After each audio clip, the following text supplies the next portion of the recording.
Welcome back to Verified Fears. Rest stops are supposed to be safe places for travelers to take a break. But for the people in tonight's stories, these roadside stops became the setting for their worst nightmares. Tonight, I'm sharing 11 disturbing encounters that happened at rest stops across America. Stories so unsettling, they'll make you think twice about your next highway pit stop. These are 11 disturbing true rest stop horror stories. I've driven that stretch of Interstate 80 through Nebraska more times than I can count. It's not exactly scenic, just endless cornfields and the occasional farmhouse dotting the horizon. But it's the fastest route between my college in Colorado and my parents' house in Iowa.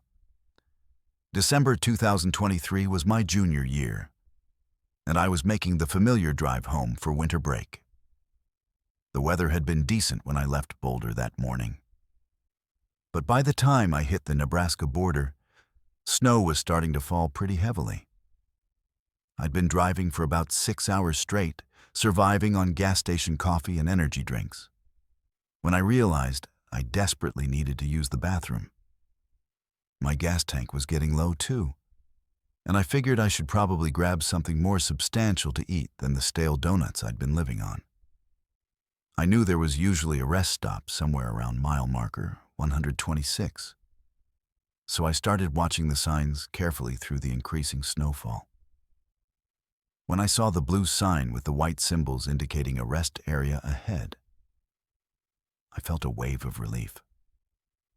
My bladder was practically screaming at me, and my hands were getting cramped from gripping the steering wheel so tightly in the deteriorating weather conditions. The exit ramp curved off to the right, and I followed it down into what looked like a pretty standard rest stop layout, a rectangular parking area with the usual brick building containing restrooms and vending machines. But something felt off immediately. For one thing, the parking lot was almost completely empty, except for a single pickup truck parked way over in the far corner. An old Ford that looked like it had seen better decades.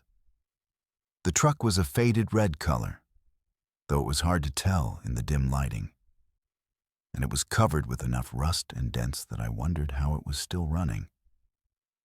More concerning was the fact that the building itself looked wrong somehow. The exterior lights were working, but they cast everything in this weird yellowish glow that made the falling snow look almost sickly. The windows were dark, and I couldn't see any signs of life inside. I sat in my car for a minute, engine running, trying to decide if I should just push on to the next town.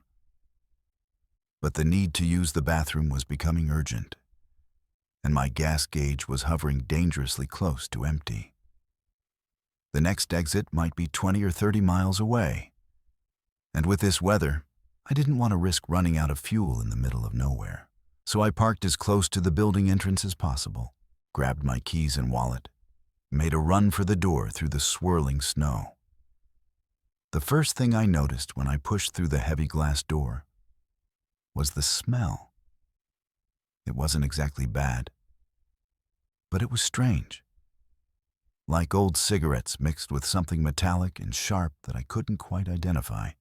The interior lighting was even worse than outside, with several fluorescent bulbs flickering intermittently and casting dancing shadows on the walls. The building was laid out exactly like every other rest stop I'd ever been in. Restrooms to the left, vending machines along the right wall, and a small seating area with plastic chairs and tables in the center. But everything looked old. Not just outdated, but old in a way that suggested this place had been abandoned for years. The vending machines were empty, their fronts cracked and covered with a layer of dust. One of them was tilted at an odd angle, like someone had tried to tip it over and given up halfway through. The floor tiles were cracked and stained, and several of them were missing entirely, revealing the concrete substrate underneath.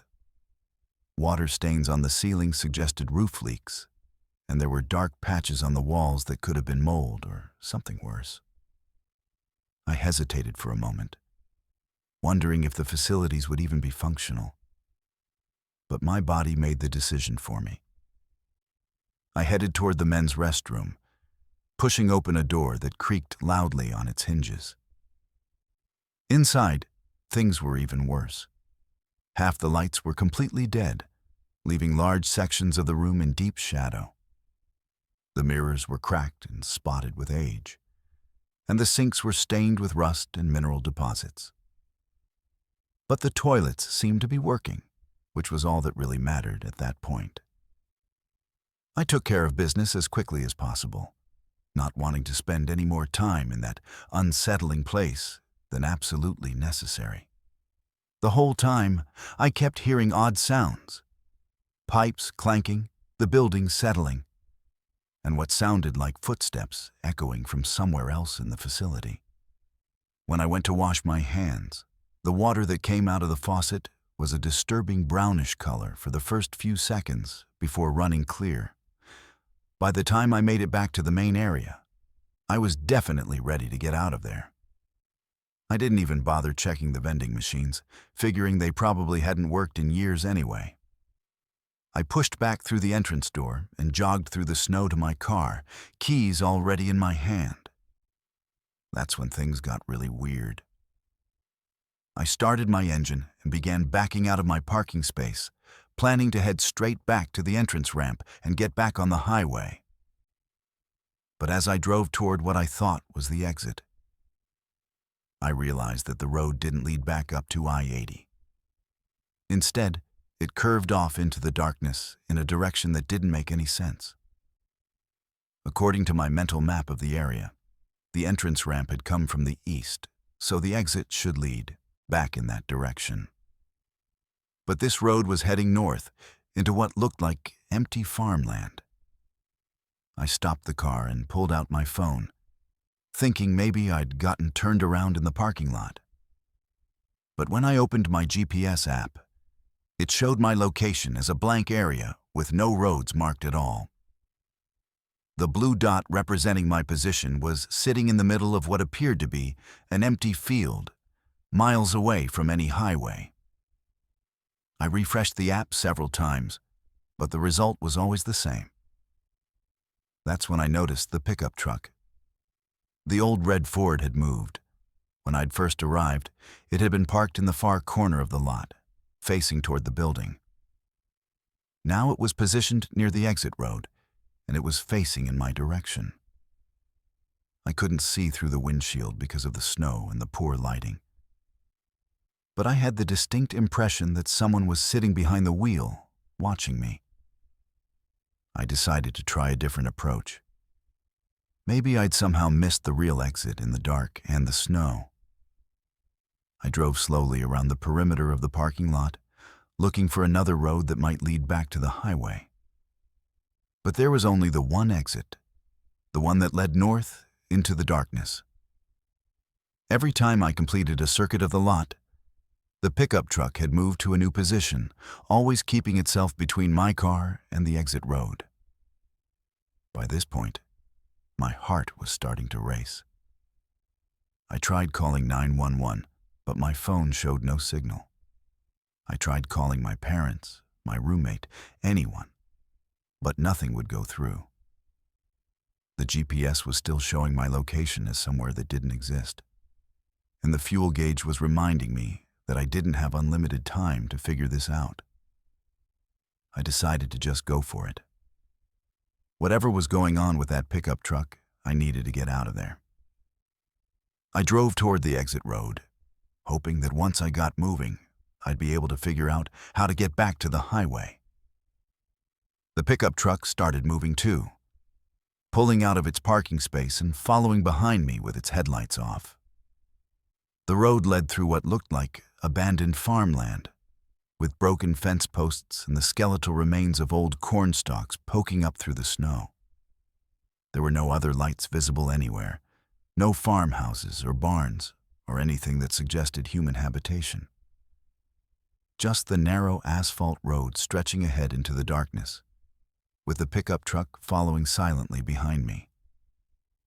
After what felt like miles, but was probably only a few minutes, I saw lights ahead. As I got closer, I realized with a sinking feeling that I was approaching the same rest stop I'd just left. Same brick building, same sickly yellow lights, same empty parking lot. I had somehow driven in a complete circle. The pickup truck pulled into the parking lot behind me and resumed its original position in the far corner. This time, I could see a figure silhouetted behind the wheel, but I couldn't make out any details in the poor light. I sat in my car for a long time, trying to figure out what to do. Every time I tried the exit road, the same thing happened. A long drive through empty farmland that somehow led right back to the rest stop. The pickup truck followed me every time, always with its lights off, always maintaining the same distance behind me. It wasn't until the snow started to let up around dawn that I finally saw it. A second road, barely visible in the growing light, that branched off from the main exit about half a mile from the rest stop. In the darkness and the heavy snow, I'd been driving right past it every time. This road led up an embankment and connected to what was obviously Interstate 80. Within minutes, I was back on the familiar highway, with normal traffic and regular mile markers and rest stops that looked like they'd been built sometime in the current century. I never did figure out what that place was or why my GPS couldn't locate it. I've driven that same road dozens of times since then, and I've never seen that rest stop again. There's supposed to be one around mile marker 126, but it's a completely different facility. Modern, well-lit, and definitely not abandoned. Sometimes I wonder if I just took a wrong turn in the snow and ended up at some old rest stop that had been closed for years. But that doesn't explain the pickup truck, or the road that led in a circle, or why my GPS showed me in the middle of an empty field. I still drive I-80 when I need to get home, but now I make sure to fill up my gas tank before I hit Nebraska, and I never stop at rest areas after dark. My name is Weston, and I've been driving long haul for about 15 years now. I've seen pretty much everything you can see on America's highways: accidents, weather disasters, roadside emergencies, and more than my fair share of strange people doing strange things at all hours of the night. When you're pulling an 18-wheeler across the country on a regular schedule, you develop a sixth sense about situations that don't feel right. That sense saved my life one night at a truck stop in New Mexico. This happened back in March of last year. I was hauling a load of electronics from a warehouse in Phoenix to a distribution center in Dallas, running on a tight deadline that had me driving through the night to make my delivery window. I'd been on the road since late afternoon, and by the time I hit the stretch of Interstate 40 between Albuquerque and Santa Rosa, it was well past midnight. My fuel gauge was getting low, and I was due for my mandatory rest break anyway. So when I saw the familiar blue signs for the Desert Rose truck stop at mile marker 218, I decided to pull in. The Desert Rose was one of those 24-hour operations that catered specifically to long-haul drivers. Big parking area for semis, diesel pumps, a restaurant that stayed open all night, showers, and a convenience store stocked with everything a trucker might need. I'd stopped there plenty of times over the years, and it was always busy, even in the middle of the night. Truckers don't keep regular hours, so these places see steady traffic around the clock. But that night felt different from the moment I pulled into the lot. For one thing, it was unusually quiet. There were only a handful of other trucks parked in the designated spaces, which was weird for a prime location like this on a major freight corridor.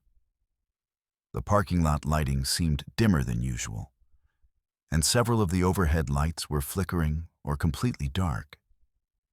Even the big neon sign advertising the truck stop was only half lit, with the desert part completely black.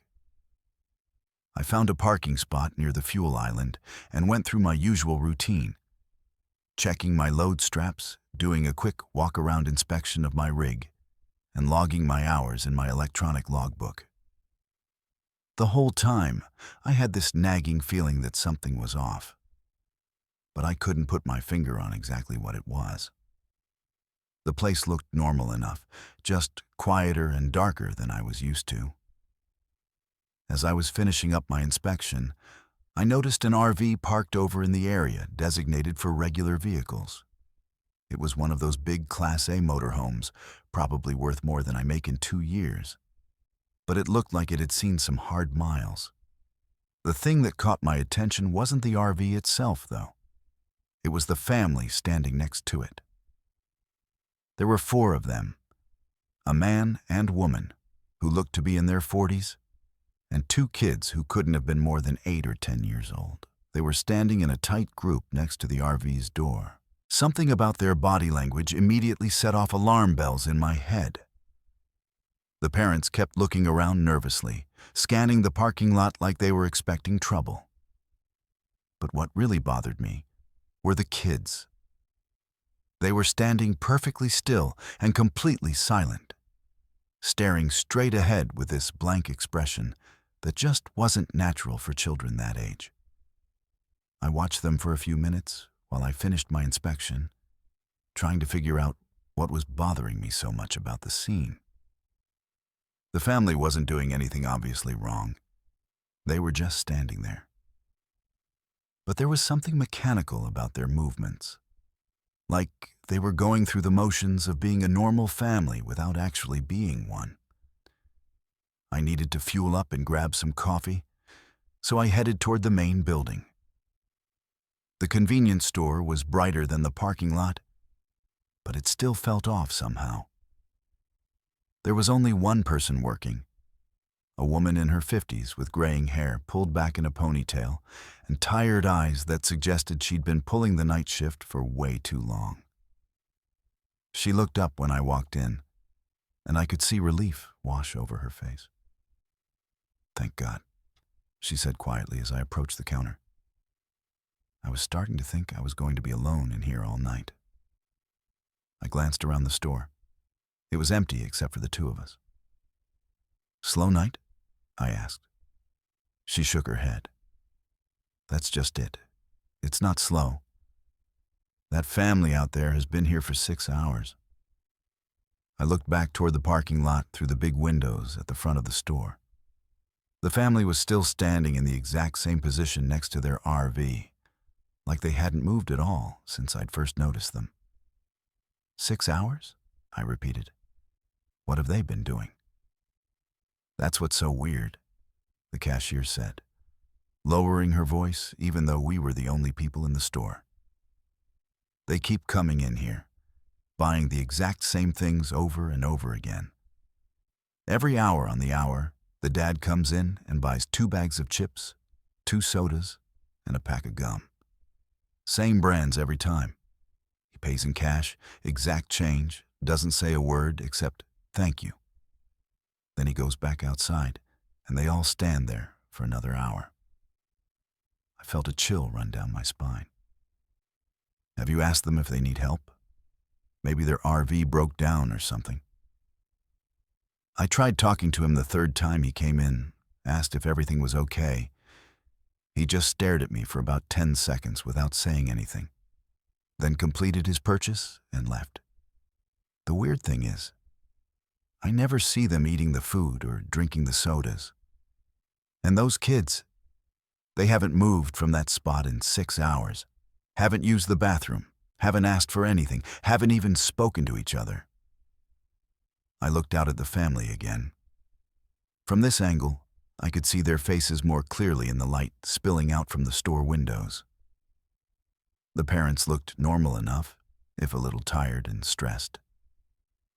But the kids definitely looked wrong. Their eyes were open, and they were clearly conscious. But they had this vacant, glassy-eyed stare that reminded me of mannequins in a department store. "When's the last time they came in?" I asked. The cashier checked the clock on the wall. "About 15 minutes ago. So they should be back in 45 minutes if they stick to their pattern." I decided I needed to fuel up and get out of there. Whatever was going on with that family, it wasn't something I wanted to get involved in. I'd seen enough strange stuff on the road to know that sometimes the best course of action is to mind your own business and keep moving. I grabbed a large coffee and a couple of energy bars, paid the cashier, and headed back outside to fuel my truck. The family was still in their exact same position, and as I got closer to them on my way to the diesel pumps, I could hear something that made my blood run cold. They were humming. All four of them were humming the same tune in perfect unison. Some melody I didn't recognize, but it had this haunting, almost hypnotic quality that made my skin crawl. The parents were swaying slightly in rhythm with the music, but the kids remained perfectly still. Their eyes never blinked, never moved to track my movement, never showed any awareness of their surroundings at all. I fueled up as quickly as possible, trying not to stare at the family, but unable to completely ignore them. The humming continued the entire time, never wavering, never stopping. It was like background music in a horror movie. Technically pleasant, but deeply unsettling in context. As I was hanging up the fuel nozzle, the humming suddenly stopped. I looked over and saw the father walking toward the convenience store, moving with the same mechanical precision I'd noticed before. The rest of the family remained in position, still as statues.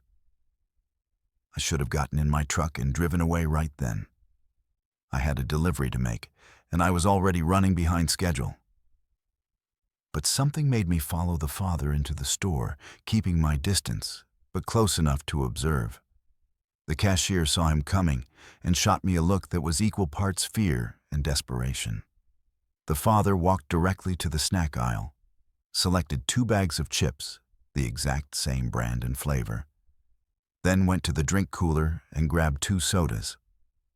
Finally, he picked up a pack of gum from the display near the register. The whole process took exactly 3 minutes, and he moved with the efficiency of someone who had done this exact routine many times before. When he approached the counter, he placed the items down in a precise arrangement and pulled out exact change from his pocket without counting it. "Thank you," he said to the cashier in a flat, emotionless voice. But here's the thing that really freaked me out. As he was leaving, he turned and looked directly at me. Not a casual glance, but a long, sustained stare that lasted at least 10 seconds. His eyes were completely normal looking, but there was something behind them that wasn't quite human. It was like looking at a very sophisticated puppet that was almost, but not quite, convincing as a real person. He left without saying anything else, and I watched through the window as he rejoined his family. They didn't acknowledge his return in any way. Didn't look at the items he'd purchased, didn't move to get back in the RV, didn't break their formation at all. Within seconds, they had resumed their synchronized humming. The cashier grabbed my arm as I started to leave. "Please," she whispered, "don't leave me alone with them. My shift doesn't end until 6 a.m., and I don't think I can handle 4 more hours of this." I looked at the clock. It was just past 3:30. I was already behind schedule, and I needed to get back on the road if I was going to make my delivery window. But the terror in this woman's eyes was real, and I couldn't bring myself to abandon her. "Call the police," I suggested. "Tell them there's a suspicious vehicle that's been loitering for hours." "I already tried," she said. "They said unless the family is actually breaking the law or causing a disturbance, there's nothing they can do. Apparently, it's not illegal to stand in a parking lot and buy snacks." I spent the next 2.5 hours in that convenience store, drinking coffee and pretending to read trucking magazines while keeping one eye on the family outside. Every hour on the hour, the father would come in and repeat his exact same purchasing routine. Same items, same arrangement on the counter, same emotionless "thank you." Same unsettling stare at me before leaving. The humming never stopped, except for the brief periods when the father was inside the store.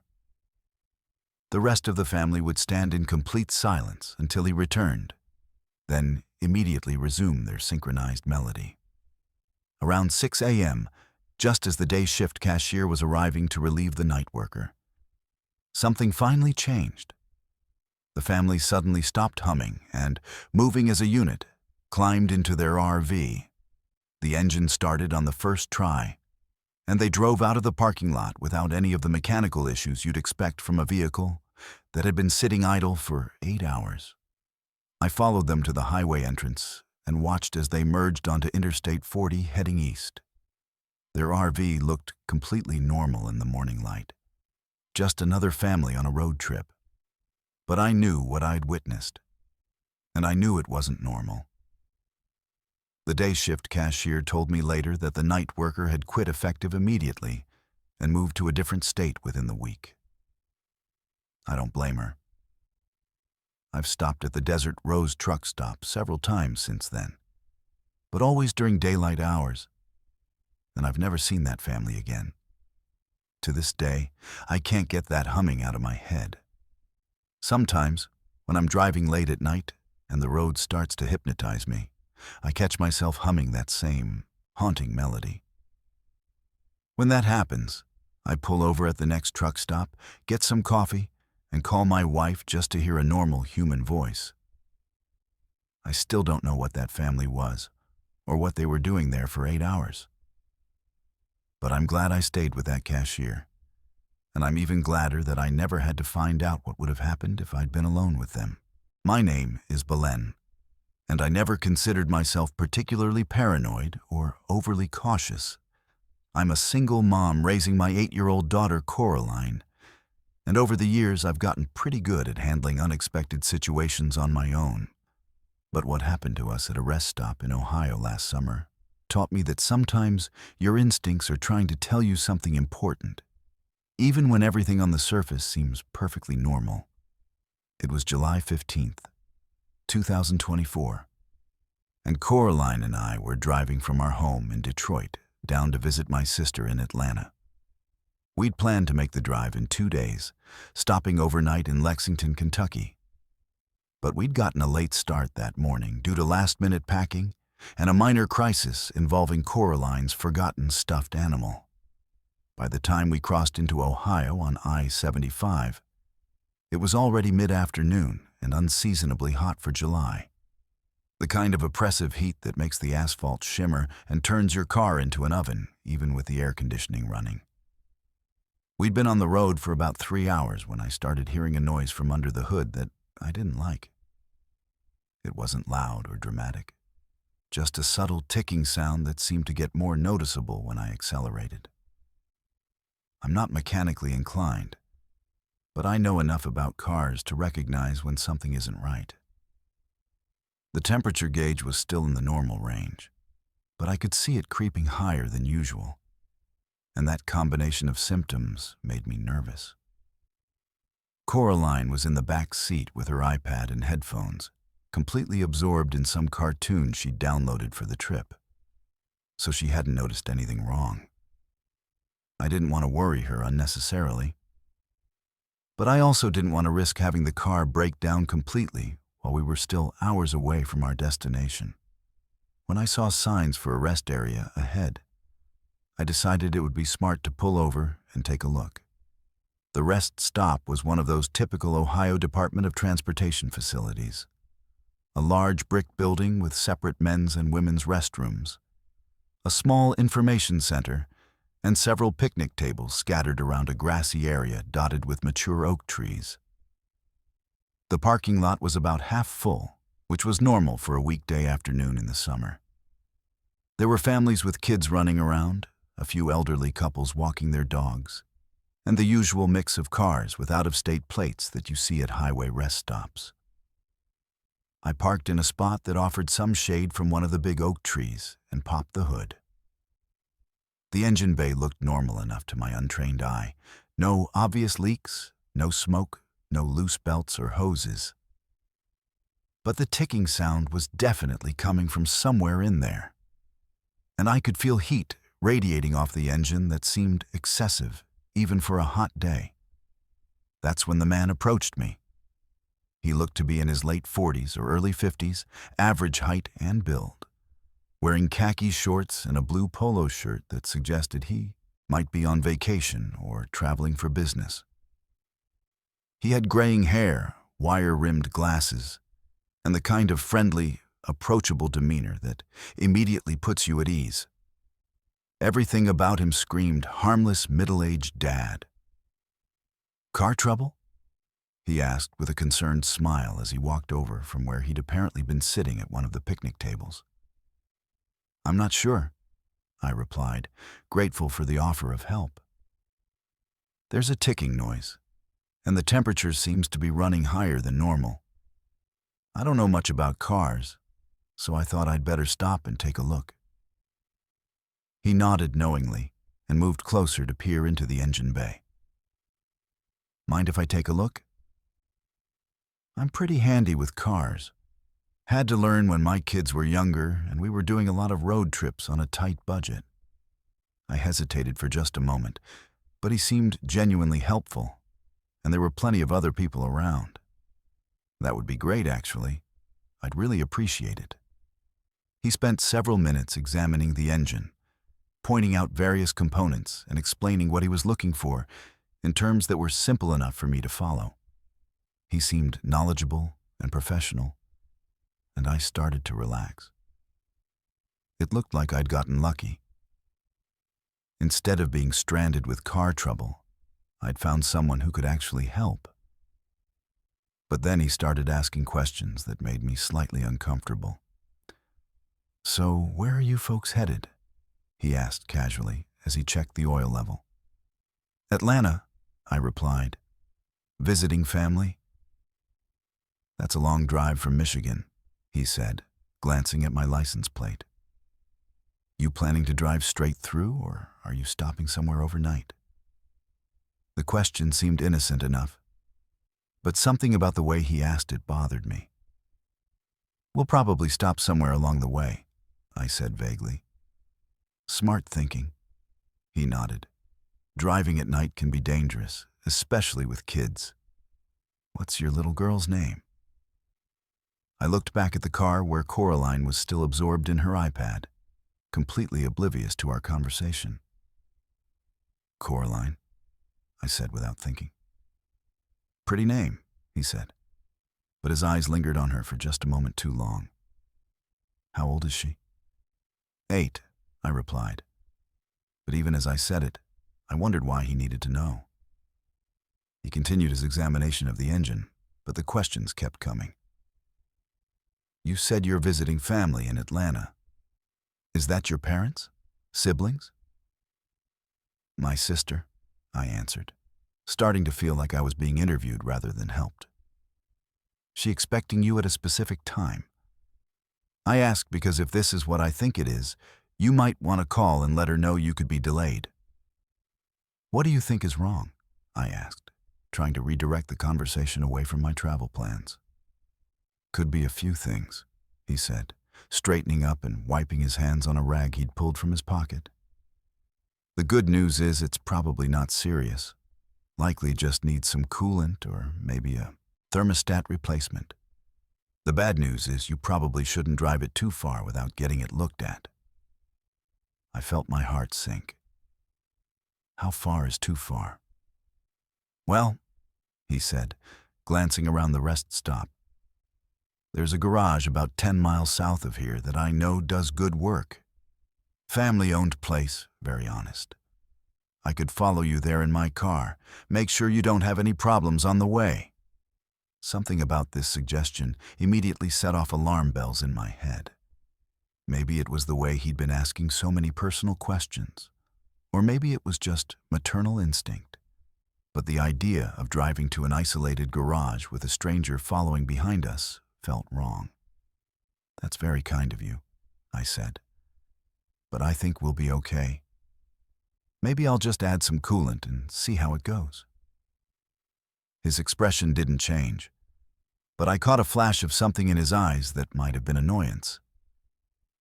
"I really wouldn't recommend that," he said. "If the thermostat is going bad, adding coolant won't help, and you could end up stranded on the highway." "I appreciate the advice," I said, moving toward the driver's side door. "But I think we'll manage." "Are you sure?" he pressed. "It's really no trouble for me to follow you to the garage. I was heading south anyway." I was starting to feel genuinely uncomfortable now. His persistence was beginning to feel less like helpfulness and more like pressure. "Really, we'll be fine," I said firmly. "Thank you for taking a look." I got in the car and started the engine, expecting him to take the hint and walk away. Instead, he stood next to my open window, still talking. "You know," he said, "if you change your mind, I'll be around for a while. I'm in the white sedan over there." He pointed to a car parked several spaces away that I hadn't noticed before. "Just flash your lights if you need help." I nodded politely, put the car in reverse, and backed out of the parking space. In my rearview mirror, I could see him standing there watching us leave, his hands in his pockets, that friendly smile still on his face. We drove for about 5 minutes before I realized I should probably stop and actually add some coolant just to be safe. There was a gas station just off the next exit, so I pulled in and parked next to the convenience store. Coraline was asking for a snack anyway, so it seemed like good timing. While Coraline picked out chips and a drink inside the store, I bought a jug of coolant and went back to add it to the radiator. The engine had cooled down enough that it was safe to open the radiator cap, and I could see that the coolant level was indeed low. As I was pouring in the new coolant, I noticed a piece of paper tucked under my windshield wiper. My blood went cold when I unfolded it. Written in blue ink, in neat block letters, was my home address in Detroit. Not just the street name and number, but my complete address, including the zip code. Below that, someone had written, "Pretty house." Nice neighborhood for kids. I looked around the gas station parking lot frantically, but I didn't see the white sedan or the helpful stranger anywhere. There were other customers coming and going, but no one who looked familiar or suspicious. Whoever had left the note had done it quietly and quickly. I crumpled up the paper and threw it away, then hurried back into the convenience store to get Coraline.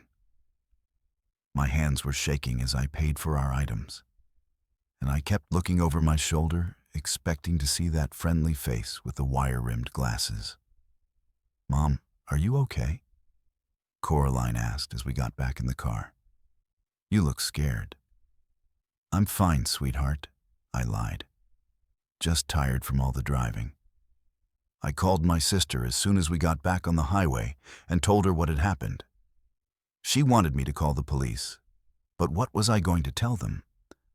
A man had helped me with car trouble and somehow knew my address?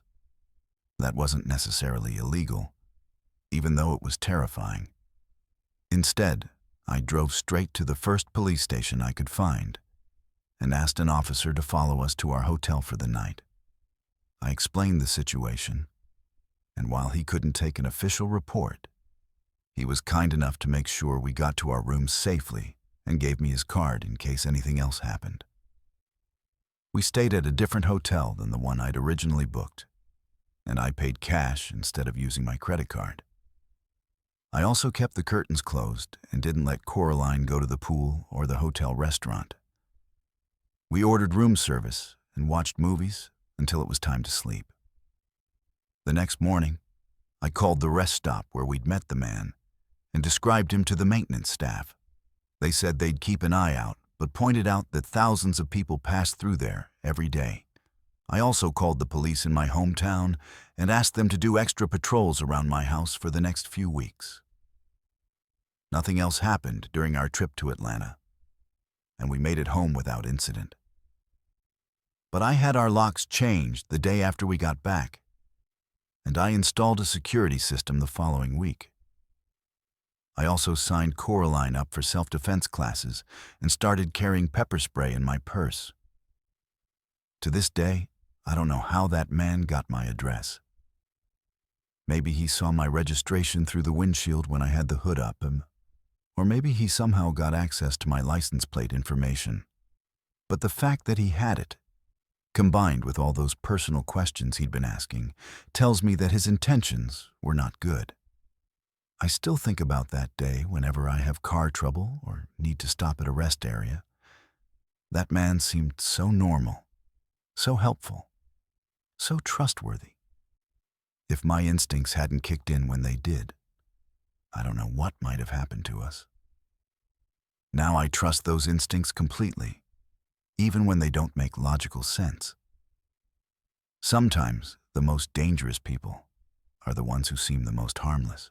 My name is Valentine, and I've been fascinated by radio communications since I was a kid. What started as a hobby with a basic CB radio in my bedroom has evolved over the years into a serious interest in amateur radio, emergency communications, and radio frequency theory. I hold an extra class license and operate a pretty sophisticated mobile setup in my truck that lets me communicate with people all over the world while I'm traveling. It's a passion that has taken me to some remote places and introduced me to some amazing people. But it also led me to experience something that still gives me nightmares 3 years later.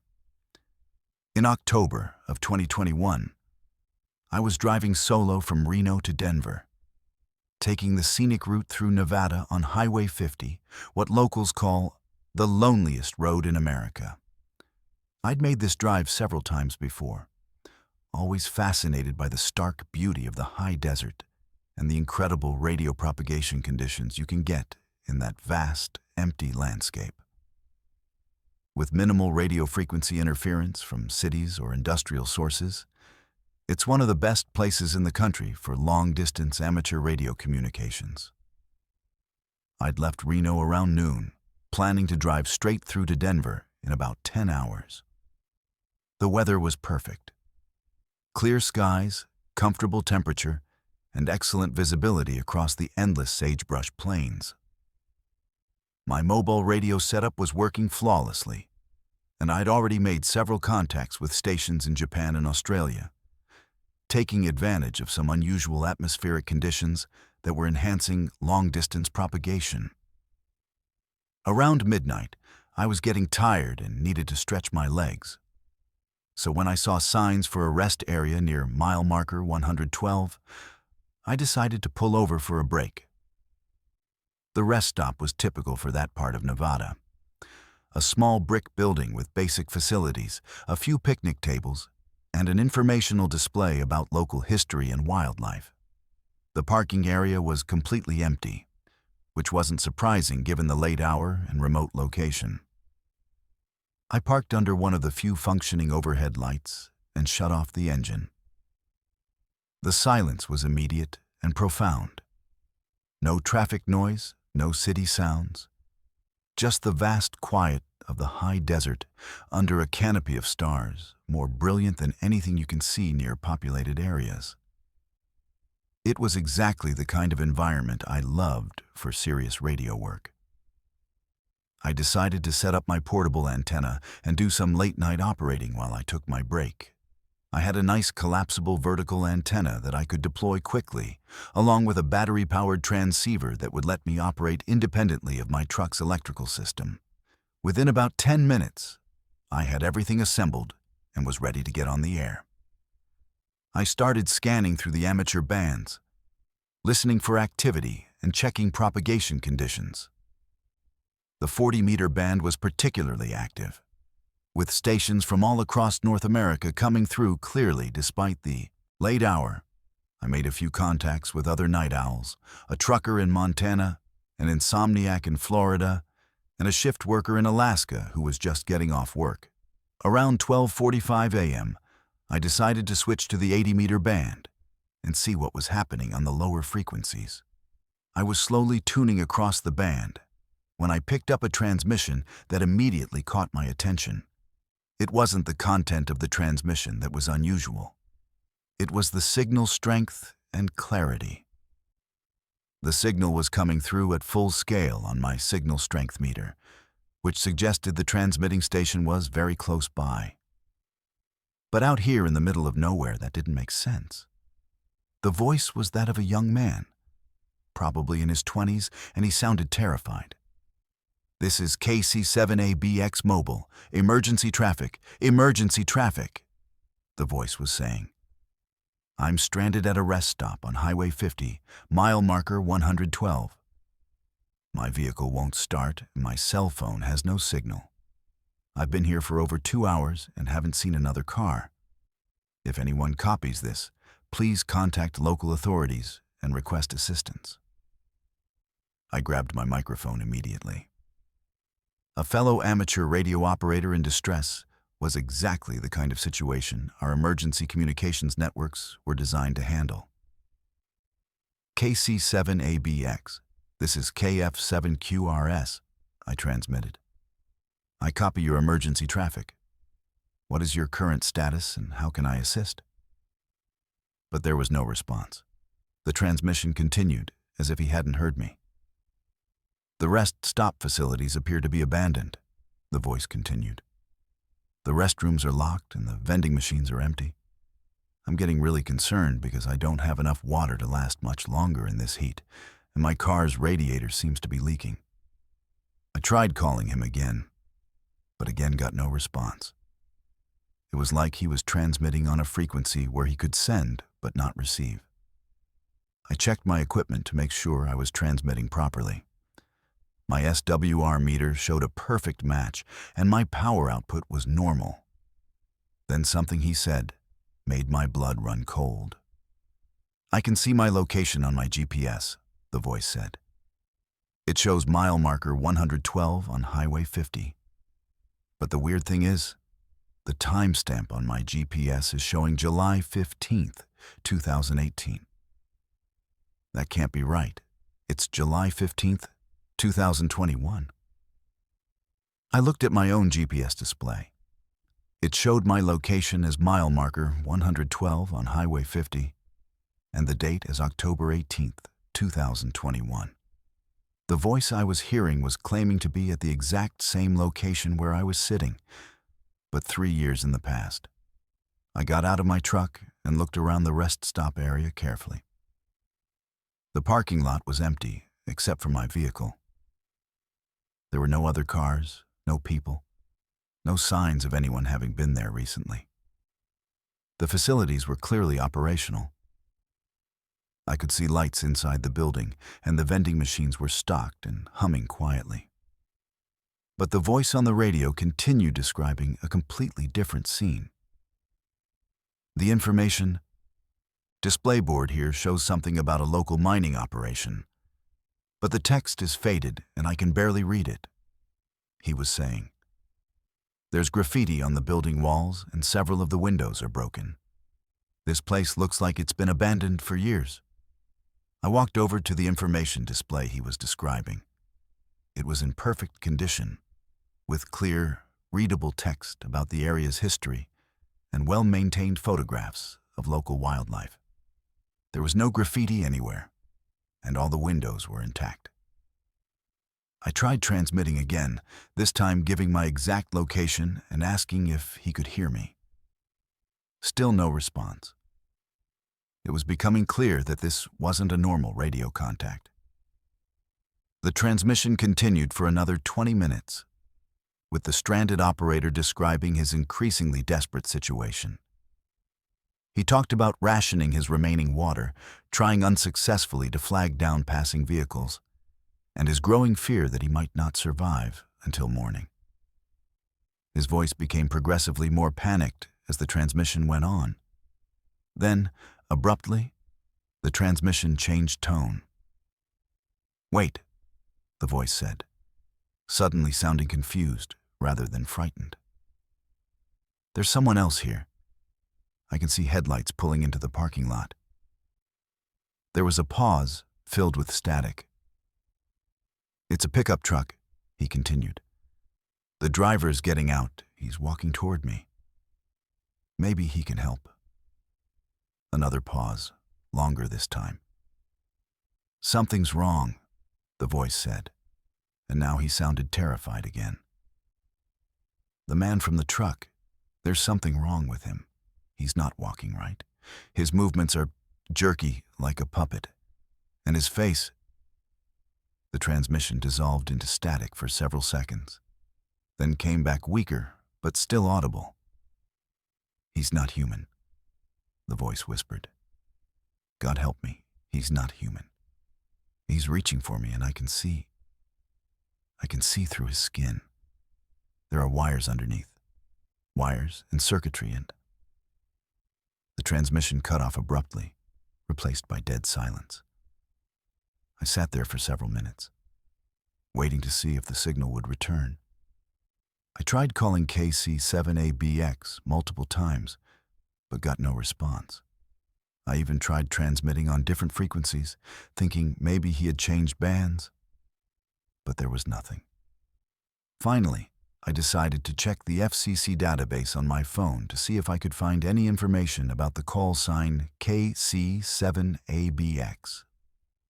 My phone had no signal at all, which wasn't unusual for this remote location, but I made a mental note to look it up when I got back to civilization. I packed up my radio equipment and got back on the road, but I couldn't stop thinking about what I'd heard. The transmission had seemed completely real. The voice, the technical details, even the call sign format were all consistent with a genuine amateur radio emergency transmission. But the location and time discrepancies made no sense. When I reached an area with cell phone coverage about an hour later, I pulled over and looked up the call sign KC7ABX in the FCC database. What I found made my hands shake. The call sign had been issued to a 23-year-old man named Michael Castellanos from Carson City, Nevada. According to the database, his license had been marked as Silent Key, amateur radio terminology for deceased, on July 16, 2018. The date was exactly 1 day after the date mentioned in the transmission I'd heard. I did some more research when I got home and found a news article from July 2018 about a missing person case. Michael Castellanos had disappeared while driving from Carson City to Denver, last seen at a gas station near the Nevada-Utah border. His car was found 3 days later at a rest stop on Highway 50, near mile marker 112. The vehicle appeared to have suffered a radiator failure, and there were signs that he had tried to flag down passing motorists for help. Michael's body was never found. The case remained open for 2 years before being classified as a presumed death due to exposure in the harsh desert environment. I've driven that stretch of Highway 50 several more times since then, but I've never stopped at that rest area again. I've also never heard another transmission on that frequency, despite monitoring it regularly.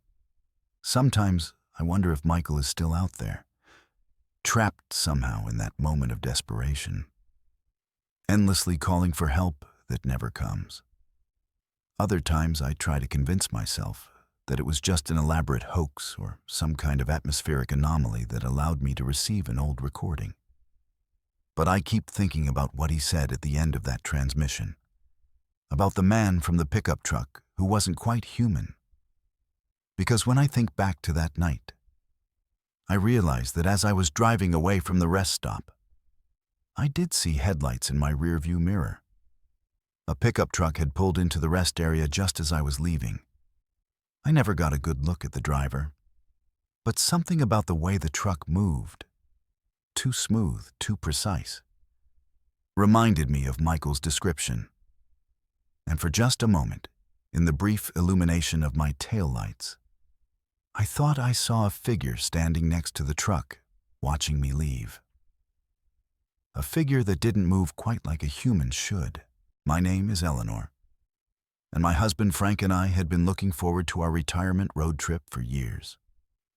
After 43 years of marriage and decades of working demanding jobs, we finally had the time and freedom to explore the country at our own pace. We'd bought a comfortable RV and planned an ambitious 3-month journey that would take us from our home in Portland, Oregon, to the East Coast and back, hitting all the national parks and scenic routes we'd always talked about visiting but never had time for. It was our 3rd week on the road when we encountered something that still haunts both of us. We were driving through Montana on Highway 2, that beautiful stretch of road that runs parallel to the Canadian border through some of the most remote and pristine wilderness in the lower 48 states. The scenery was breathtaking. Endless rolling hills covered in golden grass, distant mountain ranges, and a sky so vast and blue it almost hurt to look at. We'd been driving since early morning, and by late afternoon we were ready for a break.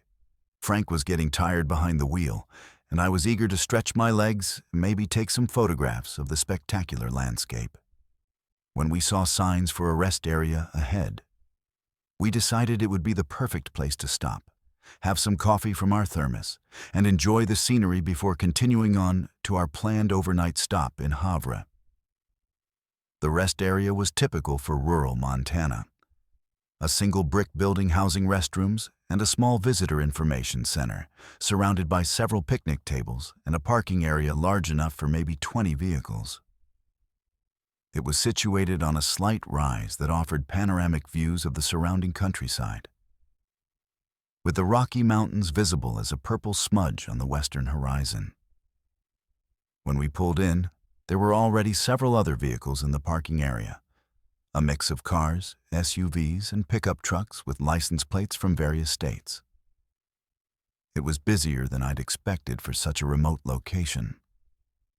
But I figured other travelers had the same idea we did about taking advantage of the beautiful late afternoon light and spectacular views.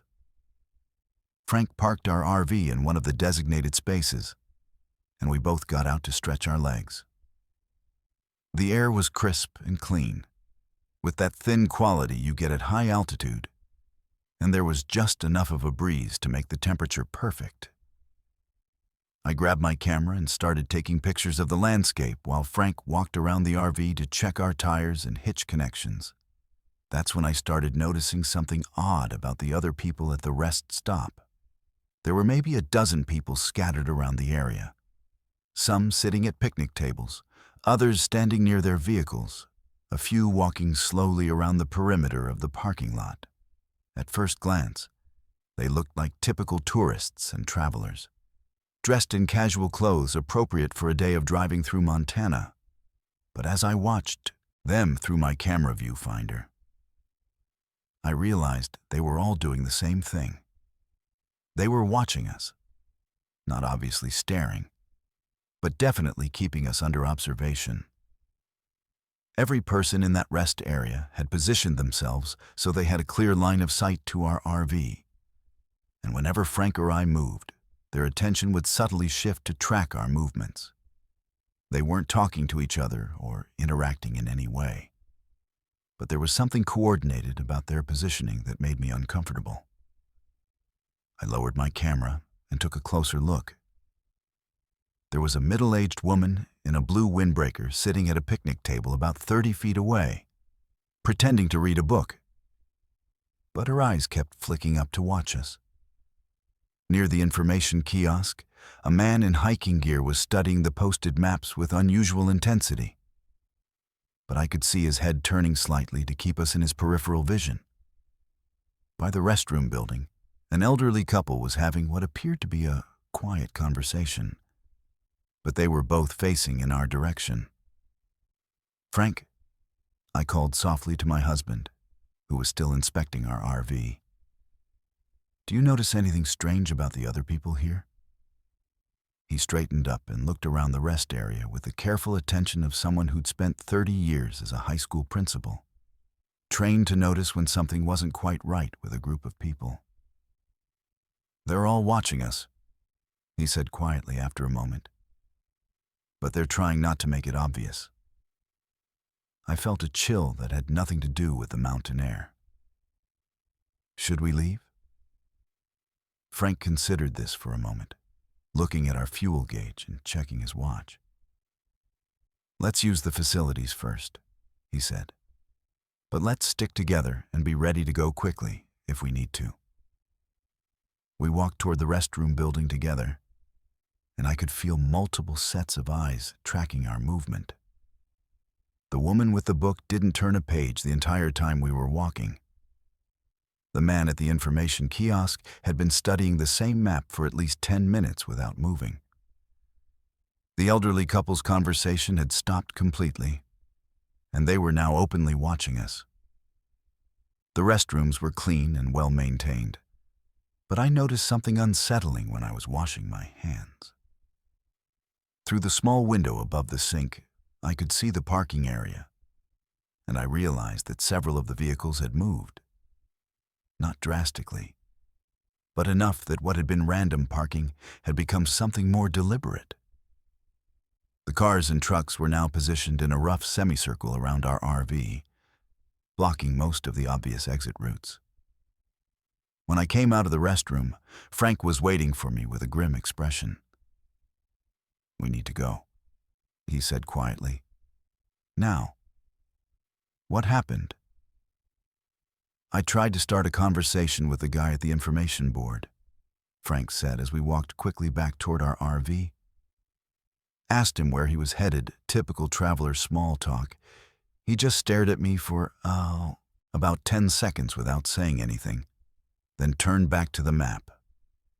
It was like he didn't understand what I was asking. As we approached our RV, I noticed that the group of watchers had shifted position again. They were no longer trying to be subtle about their surveillance. The woman with the book had closed it and was now sitting facing us directly.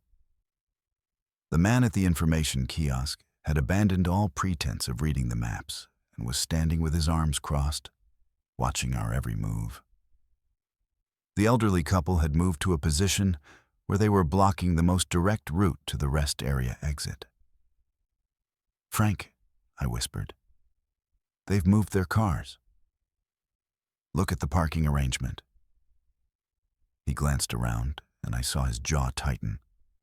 Our RV was now effectively surrounded, with other vehicles positioned to make it difficult or impossible for us to leave without having to navigate around multiple obstacles. "Get in," he said, his voice calm but urgent. "We're going to back out slowly and see what happens." I climbed into the passenger seat while Frank started the engine. The diesel motor turned over with its usual reliable rumble, but I noticed that several of the watchers had moved even closer to our RV. They still weren't talking to each other or showing any obvious signs of coordination, but their movements were clearly synchronized. Frank put the RV in reverse and began backing out of our parking space carefully. Immediately, I heard the sound of another engine starting. One of the cars that had been blocking our exit route began moving, but instead of getting out of our way, it positioned itself directly behind us. "There's a car behind us," I told Frank, looking in the passenger side mirror. "I see it," he said grimly. "Hold on." He stopped backing up and shifted into drive, planning to pull forward and try a different exit route. But as soon as we started moving forward, another vehicle, a pickup truck that had been parked to our left, suddenly developed what appeared to be engine trouble. The driver got out and lifted the hood, effectively blocking that exit route as well. "Frank, this is too coordinated to be a coincidence," I said, my voice rising with panic. "I know," he replied, his knuckles white on the steering wheel. "These people are working together." We sat there for a moment, engine idling, trying to figure out our next move. The watchers had now completely abandoned any pretense of being casual tourists. They were all standing in clear view, facing our RV, absolutely motionless. There were more of them than I'd initially counted. At least 15 people spread around the rest area, all focused on us with an intensity that was truly frightening. The woman who had been pretending to read walked slowly toward our RV and positioned herself directly in front of us, about 10 feet from our bumper.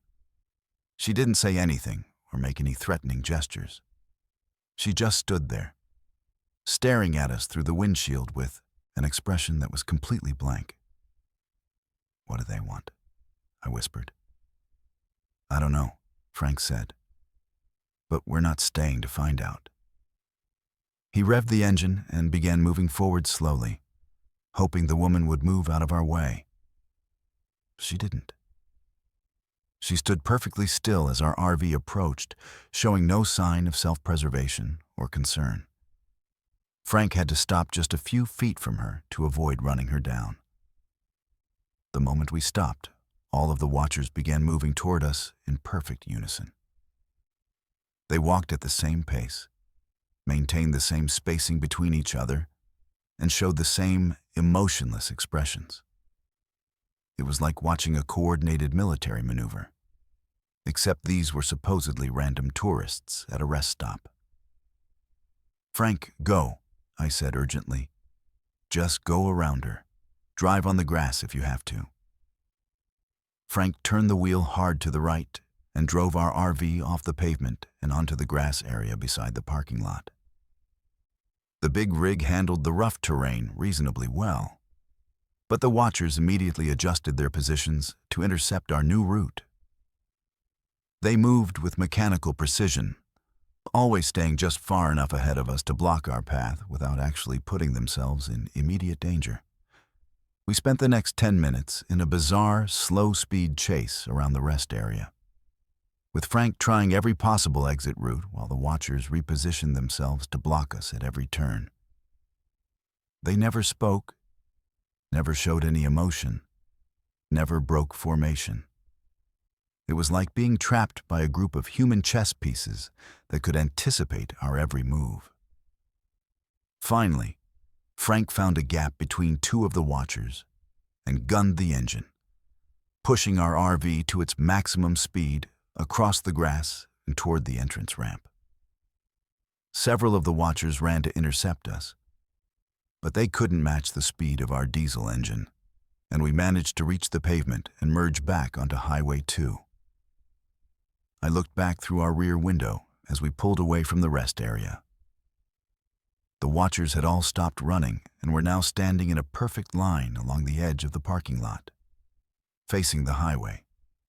They remained motionless as we drove away, growing smaller in the distance, but never breaking their formation. We drove for 2 hours without stopping, not talking much, both of us trying to process what had just happened. When we finally pulled into a truck stop in Havre, Frank's hands were still shaking as he turned off the engine. We called the Montana State Police and tried to report the incident. But what could we tell them? That a group of people at a rest stop had watched us and moved their cars in a way that made us uncomfortable. No laws had been broken. No threats had been made. No one had actually tried to harm us. The dispatcher was polite, but clearly skeptical. She took our names and contact information and said she'd have a trooper check on the rest area. But I could tell she thought we were just a couple of paranoid, elderly tourists. We never found out what those people wanted or why they had targeted us. We finished our road trip, but we never stopped at another remote rest area, and we never drove Highway 2 through Montana again. Sometimes I wake up at night thinking about those blank, emotionless faces and the mechanical precision of their movements. Frank says they were probably just a group of criminals working together to rob travelers. But that doesn't explain their strange behavior or why they never actually tried to take anything from us. Whatever they were, whatever they wanted, I'm grateful we managed to get away from them. And I'll never forget the sight of them standing in that perfect line, watching us disappear down the highway, waiting for the next travelers to fall into their trap.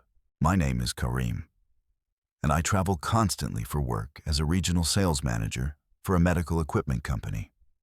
My territory covers most of the southeastern United States. which means I spend roughly 200 days a year on the road, driving from hospital to clinic to medical center. After 15 years of this routine, I thought I'd seen every rest stop, truck stop, and roadside facility from Virginia to Florida. I was wrong. This happened in September of 2023, on what should have been a routine drive from Charlotte to Savannah. I'd made this particular trip dozens of times before, usually taking I-95 south through South Carolina because it's the most direct route.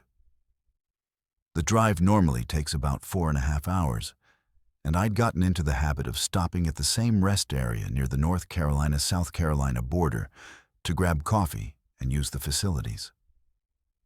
I'd left Charlotte around 3 p.m. after a successful presentation at Presbyterian Hospital, feeling good about a potential contract that could be worth significant commission. The weather was perfect for driving. Sunny, but not too hot, with just enough breeze to make the September afternoon comfortable. Traffic was light for a weekday, and I was making good time down I-95. Around 5:30, just as the sun was starting to get low in the sky, I felt the familiar pressure that told me I needed to make a pit stop. I'd been drinking coffee steadily throughout the day, and my bladder was reaching its limit. I knew there was a rest area coming up in about 10 miles, so I started looking for the familiar blue signs with the white symbols indicating restrooms and parking. When I saw the rest area sign, I took the exit and followed the ramp down to what looked like a standard South Carolina Department of Transportation facility. The building was the typical brick construction with large windows and the institutional architecture you see at highway rest stops throughout the state. The parking lot was about half full with the usual mix of cars, SUVs, and a few tractor trailers parked in the designated truck area. I parked near the main entrance and walked quickly toward the building, eager to take care of business and get back on the road. I wanted to reach my hotel in Savannah before dark, and I still had about 2 hours of driving ahead of me. The exterior of the building looked completely normal, but the moment I pushed through the glass doors, I knew something was wrong. The interior was much larger than it should have been based on the building's external dimensions. Instead of the compact layout typical of highway rest stops, I found myself in what appeared to be a spacious lobby with multiple corridors branching off in different directions. The lighting was different too. Not the harsh fluorescent illumination you'd expect, but softer, more diffuse lighting that seemed to come from panels built into the ceiling. The walls were painted in soothing earth tones rather than the institutional beige or green you usually see in public facilities. There was even background music playing, something instrumental and vaguely classical that reminded me of what you might hear in an upscale hotel lobby. I stood there for a moment, disoriented and confused. This definitely wasn't the rest stop I'd been expecting. But my bladder was making urgent demands, so I looked around for signs pointing to the restrooms. That's when I noticed the other people in the lobby. There were maybe a dozen other visitors scattered around the space, but they weren't behaving like typical rest stop users. Instead of hurrying to the facilities or grabbing snacks from vending machines, they were moving slowly and deliberately, almost like they were exploring the space with careful attention to detail. Some were reading informational displays mounted on the walls.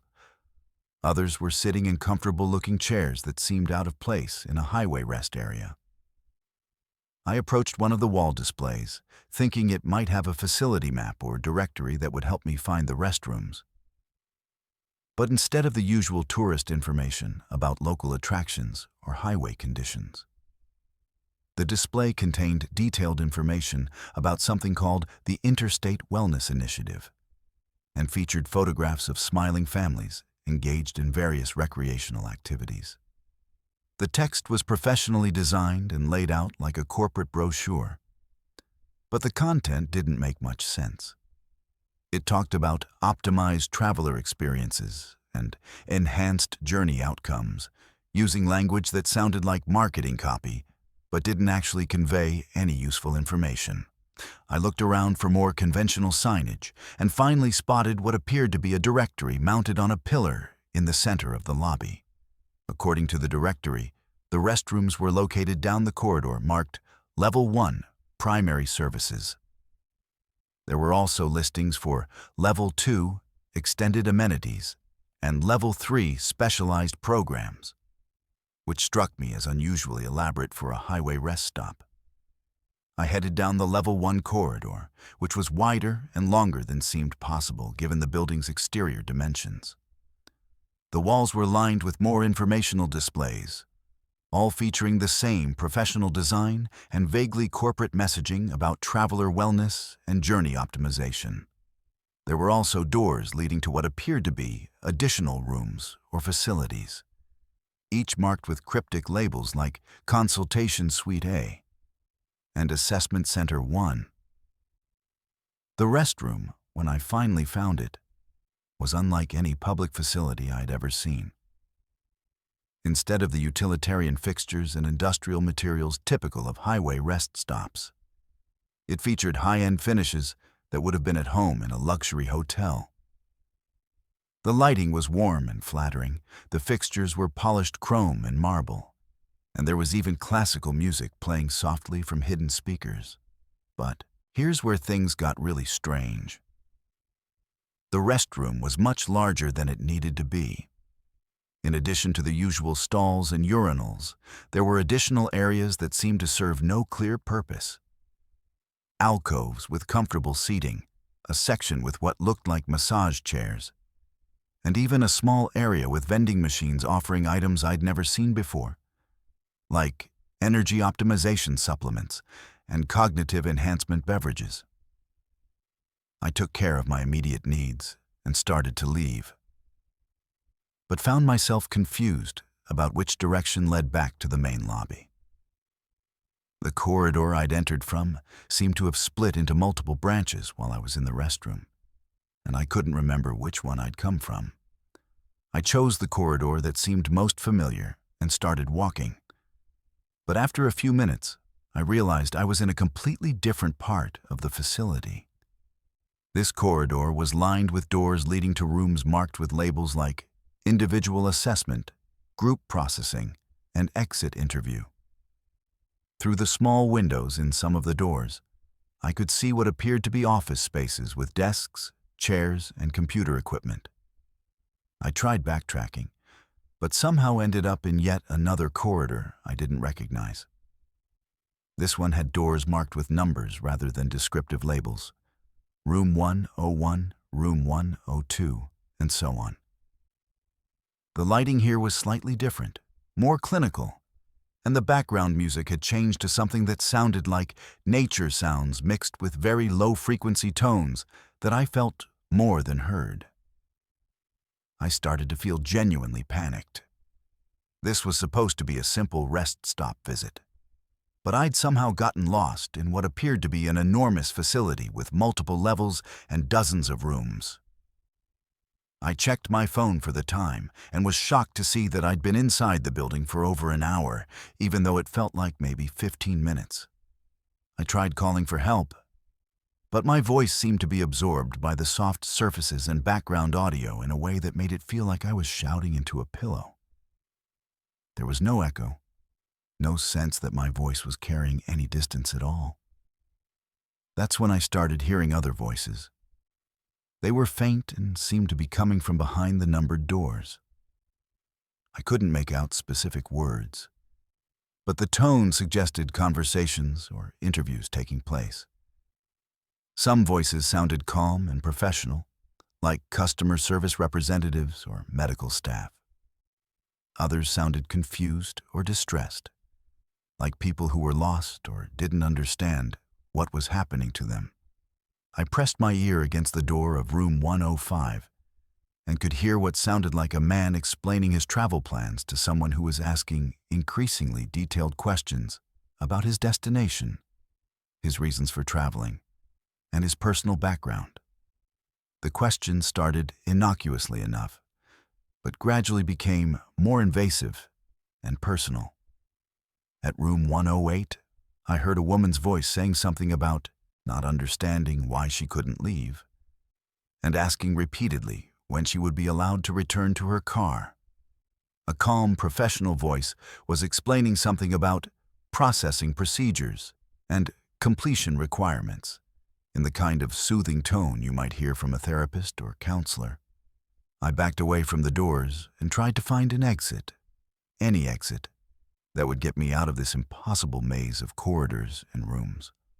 I walked for what felt like hours, passing more numbered doors, more assessment centers, more consultation suites. Occasionally, I would encounter other lost visitors wandering the corridors with the same confused, slightly panicked expressions I was probably wearing. I tried talking to a few of them, but they all seemed to be in a daze, like they were only partially aware of their surroundings. One man told me he'd been looking for the exit for 3 days, but kept finding new corridors he hadn't explored yet. A woman said she'd come in to use the restroom, and somehow ended up in what she described as a medical examination room, where staff members had asked her to fill out extensive paperwork about her health history and travel patterns. Finally, after what my phone showed as nearly 4 hours inside the facility, I found a corridor that led to what looked like the original lobby. But even this space seemed different, larger than I remembered, with different displays on the walls and furniture arranged in a different configuration. I rushed toward what I hoped was the exit, pushing through glass doors that looked identical to the ones I'd entered through hours earlier. But instead of emerging into the parking lot where I'd left my car, I found myself in a completely different outdoor area. A landscaped courtyard with benches, fountains, and walking paths that definitely hadn't been there when I arrived. I could see the highway in the distance and the sound of traffic, but there was no direct path from this courtyard to the parking area where I'd left my car. I walked around the perimeter of the courtyard, looking for a way back to the original entrance, and eventually found a pathway that led around the building to the familiar parking lot. My car was exactly where I'd left it, and according to my dashboard clock, only about 20 minutes had passed since I'd parked. But my phone showed that I'd been inside the facility for over 4 hours, and the sun had moved considerably across the sky. I drove away as quickly as possible, not stopping until I reached my hotel in Savannah 3 hours later. The next day, I tried to find information about the rest stop online, but searches for facilities at that location only turned up standard South Carolina DOT rest areas with basic amenities, nothing matching the elaborate facility I'd encountered. I've driven that same route dozens of times since then, but I've never seen that rest stop again. The exit I took still exists, but it leads to a different facility, a conventional rest area with a standard brick building, basic restrooms, and vending machines you'd expect. I still don't know what that place was or what those assessment centers and consultation suites were designed for. But I think about those other voices I heard behind the numbered doors, and I wonder how many other travelers have gotten lost in that impossible maze of corridors and rooms. And sometimes, late at night when I'm driving through unfamiliar territory, I catch myself checking the exit numbers extra carefully, making sure I don't accidentally take the wrong ramp and end up back in that place where the building is bigger on the inside than the outside, and where some visitors apparently never find their way back to their cars. My name is Rohan, and I've been working as a traveling salesman for the past 22 years, covering a territory that stretches across Kansas, Nebraska, and eastern Colorado. I drive the same route so often that I know every mile marker, every exit, every rest stop and gas station along the way. My job requires precision and reliability. I have to maintain relationships with dozens of clients spread across hundreds of miles, And that means being on the road almost constantly and knowing exactly where I am and how long it takes to get anywhere. That's why what happened to me on Interstate 70 in Kansas is so disturbing. I know that stretch of highway like the back of my hand. I've driven it at least twice a month for over 2 decades. Every landmark, every facility, every service area is burned into my memory from years of repetition.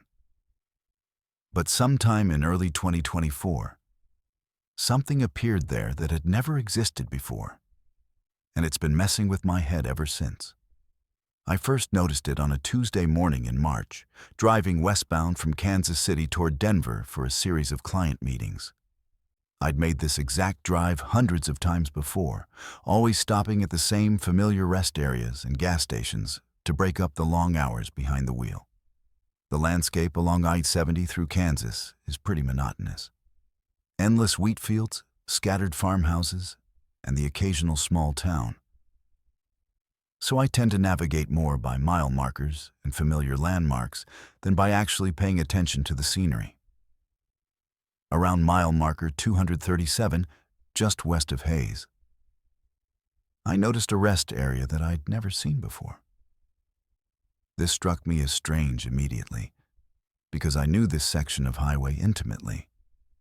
I'd driven past mile marker 237 literally hundreds of times, and there had never been a rest facility there. The closest rest area was supposed to be about 15 miles further west, near Ellis. But there it was, a standard-looking Kansas Department of Transportation rest stop with the familiar brown brick building, picnic tables, and the usual informational displays about local history and tourism. There was even a sign indicating restrooms, vending machines, and pet walking areas, just like every other rest stop on the interstate system. I needed a break anyway, so I decided to pull in and check it out. Maybe it was a new facility that had been constructed recently, and I just hadn't noticed it during my previous trips. Construction along major highways happens all the time, and it's possible I'd been distracted during previous drives and missed the opening of a new rest area. The facility appeared completely normal and well-maintained. The parking lot was clean, the building looked recently constructed, and the landscaping was neat and professional. There were a few other vehicles in the parking area, a couple of cars with out-of-state plates, a pickup truck, and an RV. Nothing unusual about the mix of travelers you'd expect to see at any highway rest stop. I used the restroom, grabbed a soda from the vending machine, and spent a few minutes reading the informational displays. They contained the typical content you'd find at any Kansas rest area. Information about local agricultural history, prairie wildlife, and nearby attractions. Everything seemed perfectly legitimate and properly maintained. But when I got back in my car and checked the time, something weird had happened. According to my dashboard clock, I'd been at the rest stop for about 15 minutes. But my cell phone showed a different time. According to it, I'd been there for almost an hour. I figured one of my clocks was wrong and didn't think much of it at the time. I continued on to Denver, completed my business meetings, and drove back toward Kansas City a few days later. When I passed mile marker 237 on the return trip, the rest area was still there, looking exactly the same as it had a few days earlier. Again, I stopped for a break, and again, I experienced the time discrepancy.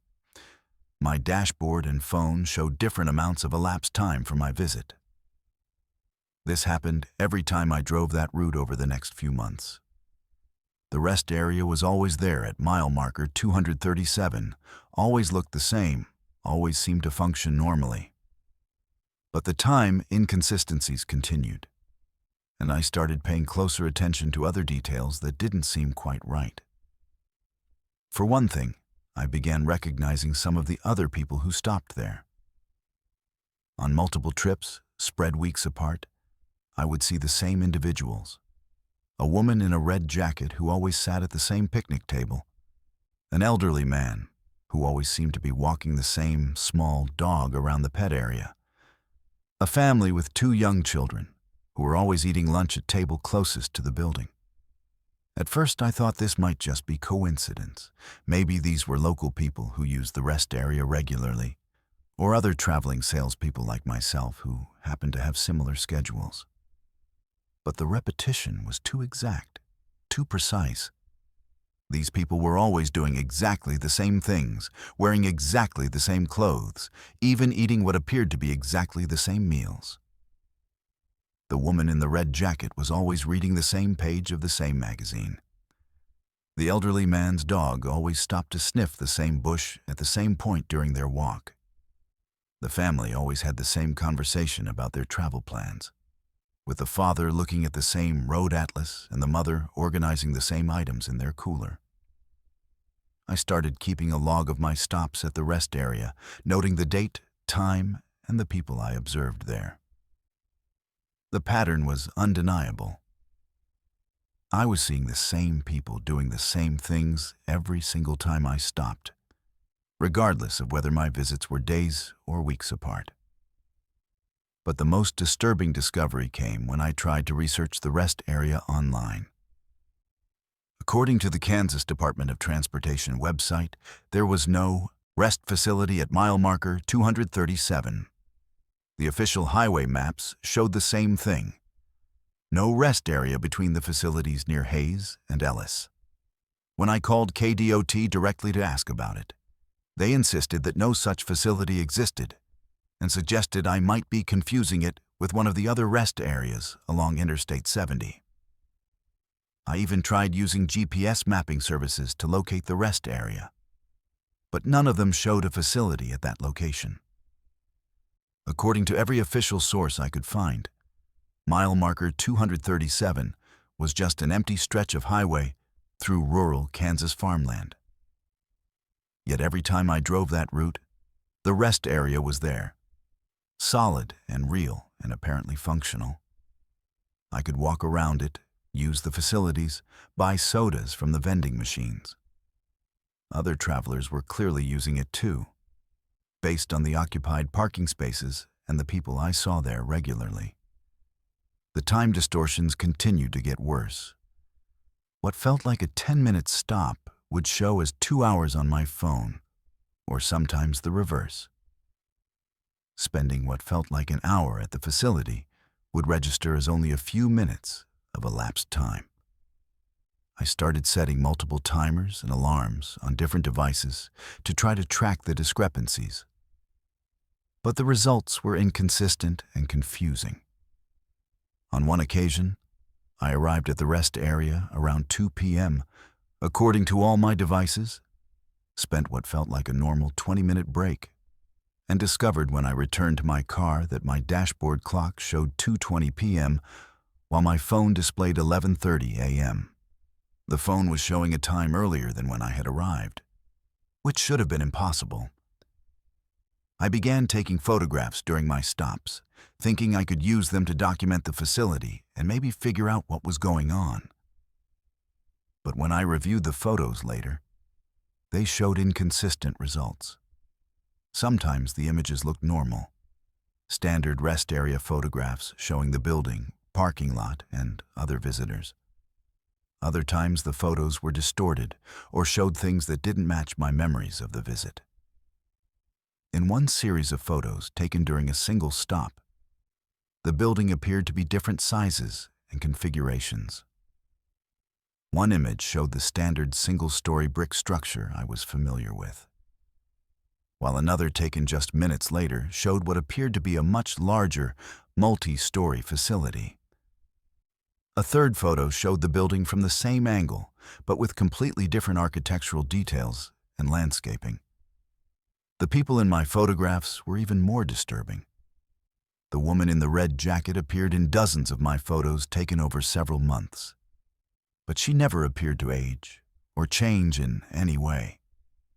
She was always sitting in exactly the same position, reading the same magazine, wearing identical clothes. Even more strangely, in some photos she appeared solid and normal, while in others she seemed translucent or partially faded, like a double-exposed image. I tried approaching some of these familiar people during my stops, thinking I could ask them about their experiences or find out if they had noticed anything unusual about the rest area. But whenever I tried to initiate a conversation, they would respond in ways that suggested they didn't remember our previous encounters. The woman in the red jacket would look up from her magazine with a polite but blank expression, as if she had never seen me before. The elderly man walking his dog would nod and smile, but give no indication that we had crossed paths dozens of times before. More troubling was their behavior when I tried to engage them in any meaningful conversation. They would respond to simple pleasantries and basic questions. But if I asked anything specific about their travel plans, where they were coming from, or how often they used this rest area, their responses became vague and repetitive. It was like talking to actors who had learned their lines for casual small talk but couldn't improvise beyond their scripted interactions. The breaking point came during a stop in November 2024. I had arrived at the rest area around dusk, and as I was walking back to my car after using the facilities, I noticed something that made my blood run cold. Parked in the same space where I always saw the pickup truck was my own car, the exact same make, model, color, and license plate number as the vehicle I was walking toward. I stood there for several minutes, looking back and forth between the two identical cars, trying to process what I was seeing. Both vehicles were perfect duplicates, right down to the small dent in the rear bumper and the faded parking permit hanging from the rearview mirror. I checked my key fob, and it unlocked both cars simultaneously. I got in what I thought was my car and drove away as quickly as possible. But the experience left me deeply shaken. When I looked in my rearview mirror as I was leaving the rest area, I could see the duplicate vehicle still parked there, exactly where I had found it. Since then, I've tried avoiding the rest area at mile marker 237, but it's not always possible. Sometimes when I'm driving that route, I find myself pulling into the facility without consciously deciding to stop, as if my car is following some kind of predetermined path. Other times, I'll deliberately drive past, only to discover that I'm somehow sitting in the parking lot with no memory of taking the exit. I've started documenting everything, keeping detailed logs of my travels, taking GPS readings, recording video during my drives through that section of highway. But the evidence is inconsistent and confusing. Sometimes the rest area shows up in my documentation, sometimes it doesn't. Sometimes my devices record normal travel times through that area. Sometimes they show impossible temporal anomalies. The most recent incident happened just last month. I was driving the route during a snowstorm, and visibility was poor enough that I almost missed the exit for mile marker 237. But as I passed the location where the rest area should be, I caught a glimpse of something through the swirling snow. For just a moment, I could see the familiar building and parking lot. But they appeared to be overlaid with images of empty farmland, like two photographs printed on top of each other. I pulled over at the next exit and called my wife, trying to explain what I'd been experiencing over the past year.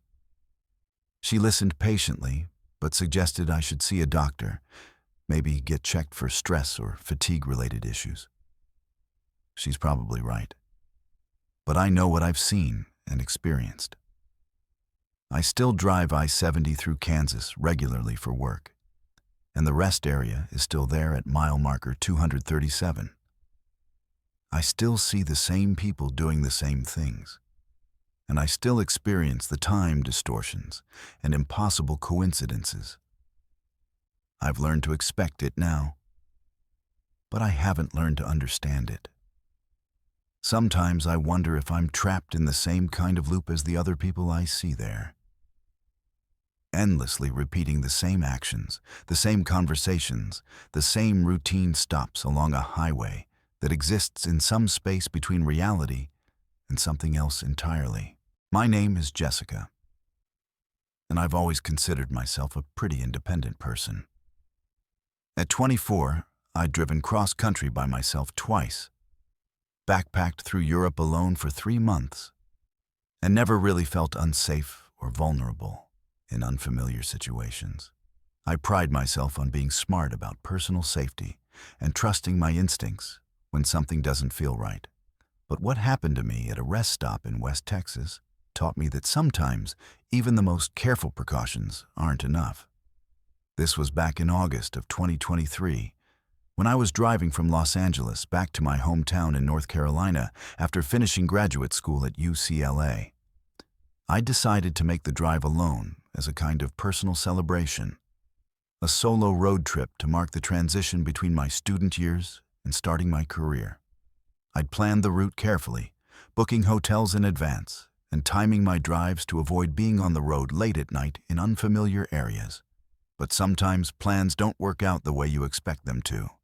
I'd gotten a late start leaving El Paso that morning due to car trouble, a slow leak in one of my tires that required a stop at a service station and a longer than expected wait for repairs.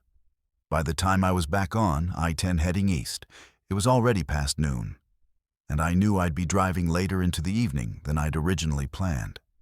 The drive across West Texas is long and monotonous under the best circumstances, but doing it alone with the pressure of making up lost time made it even more tedious. Mile after mile of empty desert landscape, broken up only by the occasional truck stop or tiny town. The sun was setting by the time I reached the stretch between Fort Stockton and Junction, and I was starting to feel the fatigue that comes from driving all day. Around 10 p.m., I realized I desperately needed a break. I'd been pushing myself to make good time, surviving on gas station coffee and energy bars. But my concentration was starting to slip, and I was having trouble staying focused on the road. When I saw signs for a 24-hour rest stop ahead, I decided it would be smart to pull over, stretch my legs, grab some proper food, and maybe take a short nap in my car before continuing. The rest stop was one of those larger commercial facilities that catered to long-haul truckers as well as regular travelers. Multiple buildings with a restaurant, convenience store, fuel pumps, and shower facilities. There were quite a few vehicles in the parking lot despite the late hour, which made me feel safer about stopping. Plenty of people around, well-lit area, and the kind of busy, commercial atmosphere that usually discourages trouble. I parked near the main building and went inside to use the restroom and buy some real food. The convenience store was typical for this type of facility. Aisles of snacks, drinks, and travel supplies, along with a small selection of hot food items under heat lamps. There were several other customers browsing around, mostly truckers and other late-night travelers like myself. The person behind the counter appeared to be some kind of manager or supervisor, rather than a regular cashier. He was a man in his 40s, wearing a polo shirt with the facility's logo, and a name tag that identified him as Bill Night Manager. He seemed friendly and professional when I paid for my sandwich and drink, making the kind of small talk you'd expect from someone in a customer service role. "Long drive tonight?" he asked as he rang up my purchases. "Yeah, trying to make it to San Antonio," I replied, which was true. I had a hotel reservation there for the night. "That's still a couple hours from here," he said. "You sure you're not too tired? We get a lot of accidents on this stretch when people push themselves too hard." I appreciated the concern, even though it seemed a bit forward for casual conversation with a customer. "I'll be fine," I said. "Just needed to grab some food and stretch my legs." "Well, be careful out there," he said, handing me my receipt. "It gets pretty desolate between here and San Antonio, especially this late at night." I thanked him and headed back outside to eat my food in my car before getting back on the road. The parking lot was still busy, with trucks coming and going regularly, and I felt comfortable sitting there for a while to eat and rest. That's when I noticed Bill, the night manager, had followed me outside. He wasn't being obvious about it, but I could see him through my rearview mirror, standing near the building entrance and looking in my direction. When I turned around to look directly at him, he would glance away or pretend to be busy with something else, but I could tell his attention kept returning to me and my car. This made me slightly uncomfortable, but I tried to rationalize it. Maybe he was just being conscientious about security, keeping an eye on the parking lot and the customers. Maybe he'd had problems with people loitering or causing trouble, and he was just making sure everything stayed peaceful. But as I continued eating, I noticed he was gradually moving closer to my car. Not in a direct line, but in a casual, wandering pattern that slowly brought him nearer to where I was parked. He would stop and talk to truckers, or appear to check on something near the fuel pumps, but always in a way that brought him a few steps closer to my location. I finished my food quickly and decided it was time to get back on the road. But when I tried to start my car, nothing happened. The engine turned over normally, but it wouldn't catch and start running. I tried several times, but got the same result. The starter was working, but the engine wouldn't fire. That's when Bill appeared at my driver's side window. "Having some trouble?" he asked with what seemed like genuine concern. I rolled down the window part way. "The engine won't start," I said. "It was running fine when I got here." "Pop the hood," he said. "Let me take a look. I know a bit about cars." I hesitated for a moment, but I was genuinely stuck and needed help. I pulled the hood release and got out of the car to watch as he examined the engine bay with a small flashlight. "I think I see the problem," he said after a few minutes. "Looks like your battery cable came loose. Probably just vibrated loose from all the highway driving." He showed me what he was talking about, pointing to a cable that had apparently disconnected from the battery terminal. It seemed plausible. These things happen, especially on older cars like mine. "I can fix this for you," he said, pulling some tools from his pocket. "Just take a minute to tighten it back up." While he worked on the car, he started asking questions that made me increasingly uncomfortable. "So, you're driving to San Antonio tonight?" he asked. "You got family there?" "Just passing through," I said vaguely. "Long trip by yourself," he commented. "You must be pretty brave, driving alone through this part of Texas. Not many young ladies would attempt that." There was something about the way he said, "young ladies," that set off alarm bells in my head. The tone was condescending and slightly predatory, like he was commenting on my vulnerability rather than expressing admiration for my independence. "Where did you say you were coming from?" he continued as he worked. "I didn't say," I replied, trying to keep my voice polite but firm.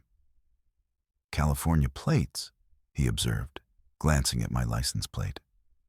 "Long way from home? You got somewhere to stay tonight, or are you planning to drive straight through?"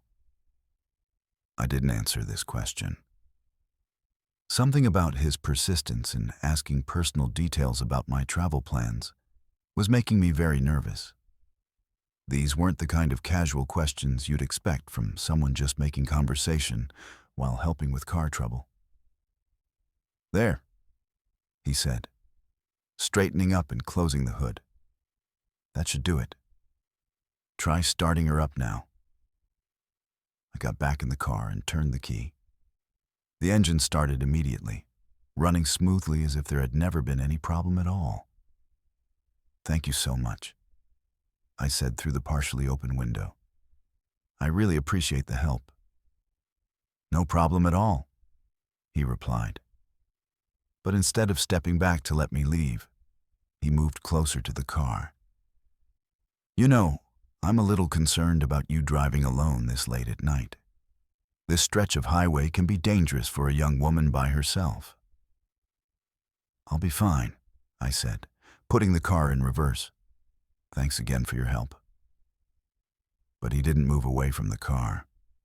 Instead, he leaned down closer to my window, close enough that I could smell coffee and cigarettes on his breath.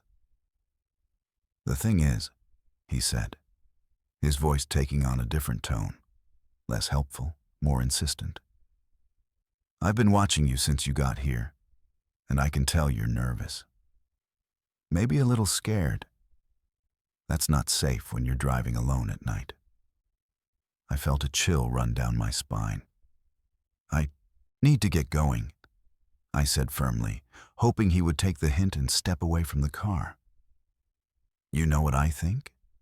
he continued, completely ignoring my attempt to end the conversation. "I think you should stay here tonight. We've got a driver's lounge with cots, real secure, and I could keep an eye on you, make sure nothing happens." The way he said, "keep an eye on you," made my skin crawl. This was definitely not a genuine offer of assistance. This was something else entirely. "That's very kind, but I really need to go," I said, my voice getting sharper with anxiety.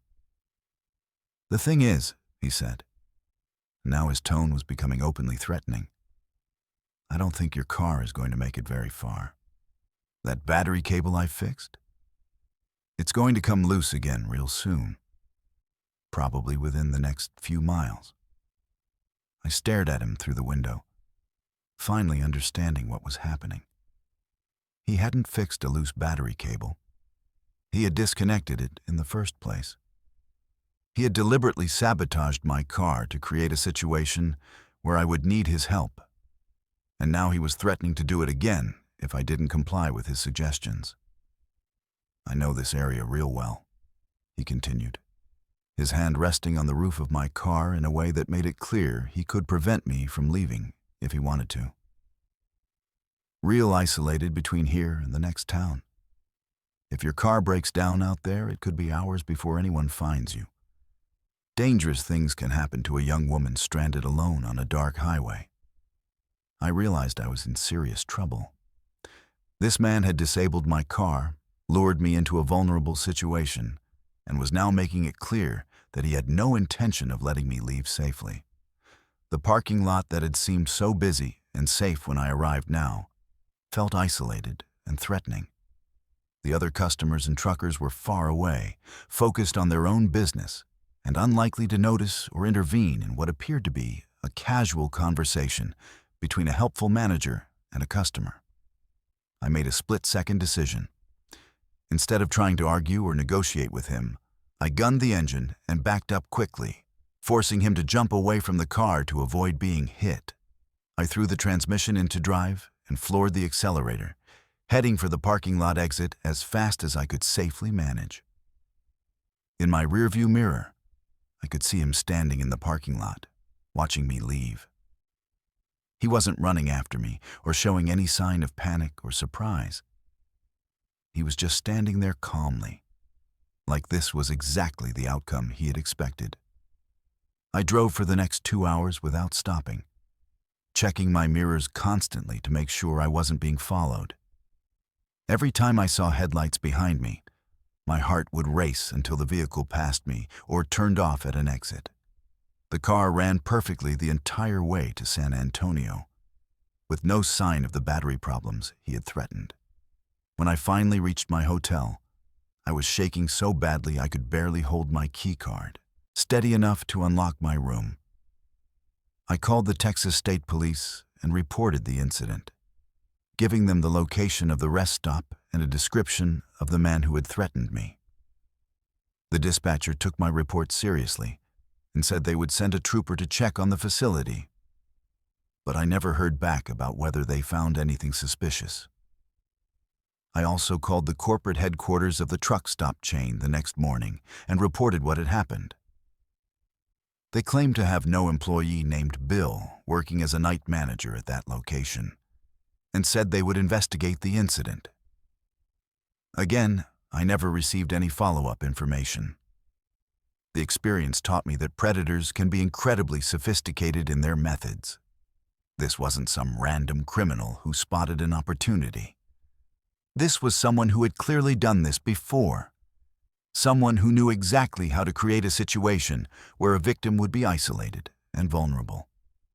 If I hadn't trusted my instincts and acted quickly when I realized what was happening, I hate to think about how that night might have ended. I finished my drive to North Carolina without any further incidents. But I never forgot the lesson I learned at that rest stop in West Texas. Sometimes the people who seem most helpful are the ones you need to fear the most. And sometimes the only thing that stands between you and real danger is your willingness to trust your instincts and act on them immediately, even when it means being rude or appearing ungrateful. I still make long solo drives, but I'm much more careful now about when and where I stop, especially late at night in remote areas. And I always trust that little voice in my head that tells me when something isn't right. Even when I can't put my finger on exactly what's bothering me about a situation. My name is Catherine, and I work as a pediatric nurse at a children's hospital in Minneapolis. My job has taught me to be observant and detail-oriented, especially when it comes to families and children. I'm trained to notice things that might be wrong or out of place, whether it's signs of abuse, neglect, or just unusual behavior that might indicate a medical or psychological problem. That training is probably why I paid such close attention to what happened at a rest stop in South Dakota during the summer of 2022, and why I'm still haunted by what I witnessed there. My husband Mark and I were taking our twin 8-year-old boys, Connor and Tyler, on a vacation to see Mount Rushmore in the Badlands. We'd planned the trip as a long weekend getaway, driving from Minneapolis to Rapid City and spending 3 days exploring the Black Hills region. It was the kind of family adventure we'd been looking forward to all summer, and the boys were excited about seeing the famous monuments and learning about Native American history. We left Minneapolis early on a Friday morning in July, planning to make the drive in one day with a few stops along the way to break up the long hours in the car. The weather was perfect for road tripping. Sunny and warm, but not too hot, with clear skies stretching endlessly over the prairie landscape. Traffic was light on I-90 westbound, and we were making good time through southern Minnesota and into South Dakota. Around noon, we stopped for lunch at a large, well-maintained rest area near Mitchell, South Dakota. It was one of those newer facilities that South Dakota has built specifically to accommodate tourist traffic. Spacious parking areas, modern restrooms, picnic pavilions, and informational displays about local attractions. The place was busy with other families and travelers, which created a pleasant, festive atmosphere that reminded me why I love summer road trips. We found a picnic table in partial shade and unpacked the lunch we'd brought from home. Sandwiches, fruit, chips, and juice boxes for the boys. Connor and Tyler were getting antsy from being in the car for several hours, so we let them run around and explore the playground equipment while Mark and I relaxed and enjoyed the break from driving. That's when I noticed the other family. They had arrived shortly after us in a white minivan with Iowa plates, and they were setting up at a picnic table about 50 feet away from ours. There was a father who appeared to be in his late 30s, a mother who looked to be roughly the same age, and 2 children, a boy who seemed to be around 10 years old, and a girl who looked to be maybe 6 or 7. At first, they seemed like a completely normal family doing exactly what we were doing, stopping for lunch and letting their kids burn off some energy during a long drive. The father was unpacking food from a cooler, while the mother was organizing napkins and drinks. The children were standing nearby, waiting patiently for their parents to get everything ready. But something about the scene caught my attention and held it. Maybe it was my professional training kicking in, or maybe it was just parental instinct. But there was something about this family that didn't feel quite right. The children were too still, too quiet, too perfectly well behaved. In my experience, kids who have been cooped up in a car for hours are usually bouncing off the walls when they get a chance to run around. But these children were standing in place, like little soldiers, waiting for orders. The parents weren't talking to each other or to their children, which also seemed unusual for a family on vacation. Most families I see at rest stops are chattering excitedly about their destination, making plans for the rest of their drive, or dealing with the typical minor crises that come with traveling with kids. Bathroom breaks, spilled drinks, arguments about seating arrangements in the car. But this family was conducting their lunch stop in complete silence. I watched them discreetly while Mark and I ate our own lunch and kept an eye on our boys. The father would place items on the picnic table in a very organized, methodical way. First the sandwiches, then the drinks, then the napkins, then the chips. The mother would hand items to the children in what appeared to be a predetermined sequence. Everything they did seemed choreographed, like they were following a script or performing a routine they had practiced many times before. The children ate their lunch without speaking, without fidgeting, without displaying any of the normal behaviors you'd expect from kids their age. They didn't ask questions, didn't complain about their food, didn't beg to go play on the playground equipment. They just sat there eating in perfect silence, while their parents continued their wordless lunch preparation and cleanup routine. "Mark," I said quietly to my husband, "look at that family over there. Do they seem normal to you?" Mark glanced over at the family I was indicating, observed them for a minute, then shrugged. "They seem fine to me. Maybe they're just tired from driving. Or maybe the kids are really well disciplined." But I couldn't shake the feeling that something was wrong. In 15 years of working with children and families, I developed a pretty good sense for when family dynamics are healthy and normal versus when something troubling is going on beneath the surface. This family set off every instinctive alarm I had. I continued watching them as we finished our own lunch and started packing up our picnic supplies. The other family completed their meal and began cleaning up with the same methodical precision they had shown during setup. The father packed the cooler while the mother disposed of trash and wiped down the table. The children stood quietly beside the picnic table, waiting for their parents to finish. Then they started walking toward the main rest stop building. This should have been completely normal. Families use rest stop facilities all the time for bathroom breaks, to buy snacks, to stretch their legs, and look at tourist information. But something about the way this family moved bothered me intensely. They walked in a perfectly straight line with the father in front, followed by the mother, then the two children. Their spacing was exactly even, their pace was identical, and none of them looked around or deviated from their path in any way. It reminded me of a military formation or a funeral procession. Formal, rigid, and completely unnatural for a family with young children.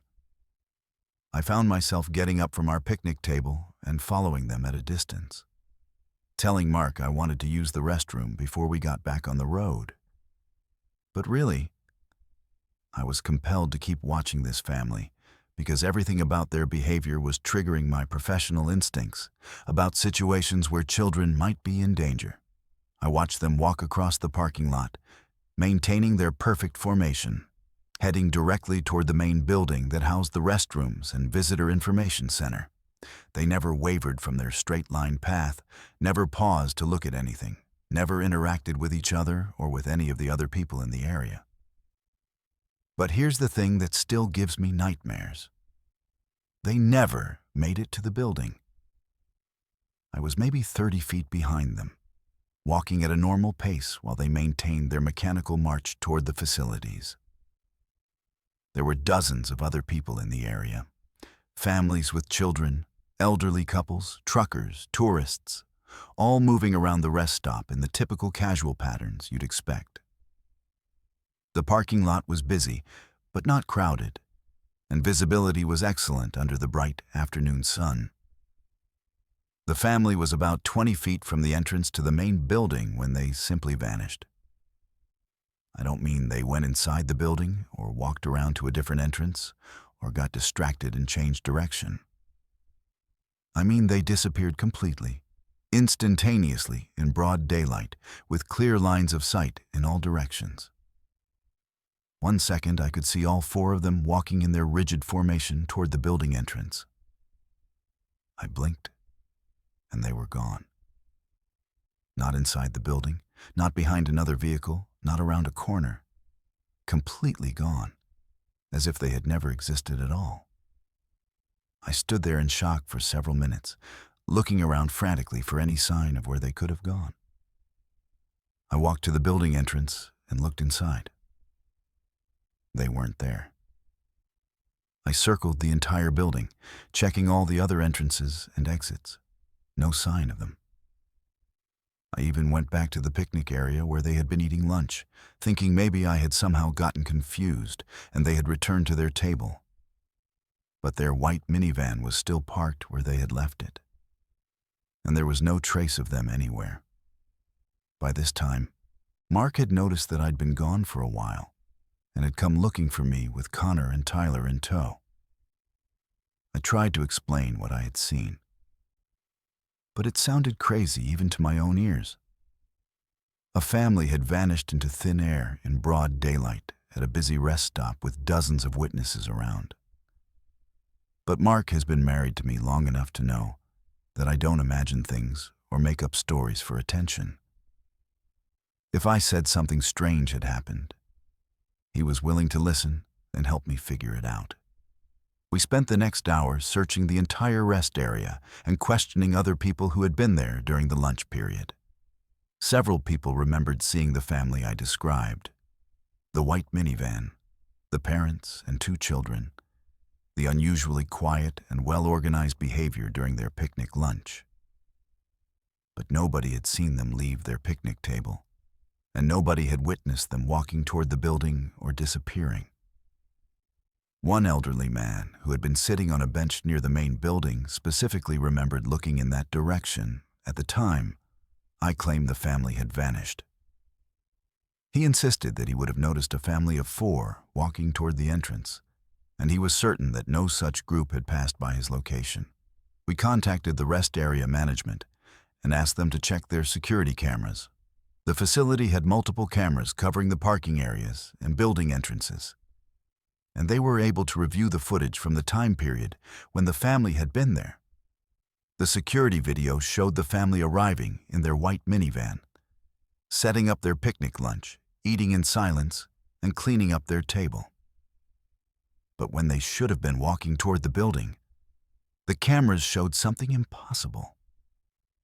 The family simply faded out of existence over the course of about 10 seconds, becoming progressively more transparent until they disappeared completely.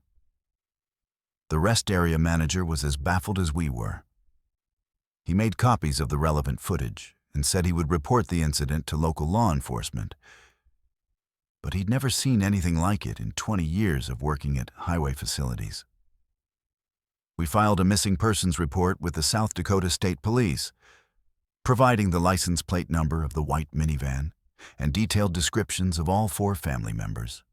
But when they ran the plates, they discovered that the vehicle had been reported stolen from a long-term parking lot at the Des Moines airport 6 months earlier. The car's registered owners were a couple from Cedar Rapids, who had been on vacation in Europe at the time of the theft and had never had any children. The investigation continued for several weeks, but no trace of the missing family was ever found. The stolen minivan remained in the rest area parking lot for 3 days before being towed and processed for evidence. But it yielded no useful clues about the identity of the people who had been using it. Local and state police interviewed dozens of witnesses who had been at the rest area that day.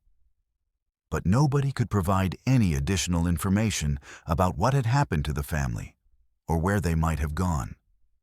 The security camera footage was analyzed by digital forensics experts, but they could offer no explanation for how or why 4 people had gradually faded from visibility over a 10-second period. The case was eventually classified as a missing persons investigation with unknown circumstances, and it remains unsolved to this day. We continued on with our family vacation, but the experience cast a shadow over what should have been a fun weekend getaway.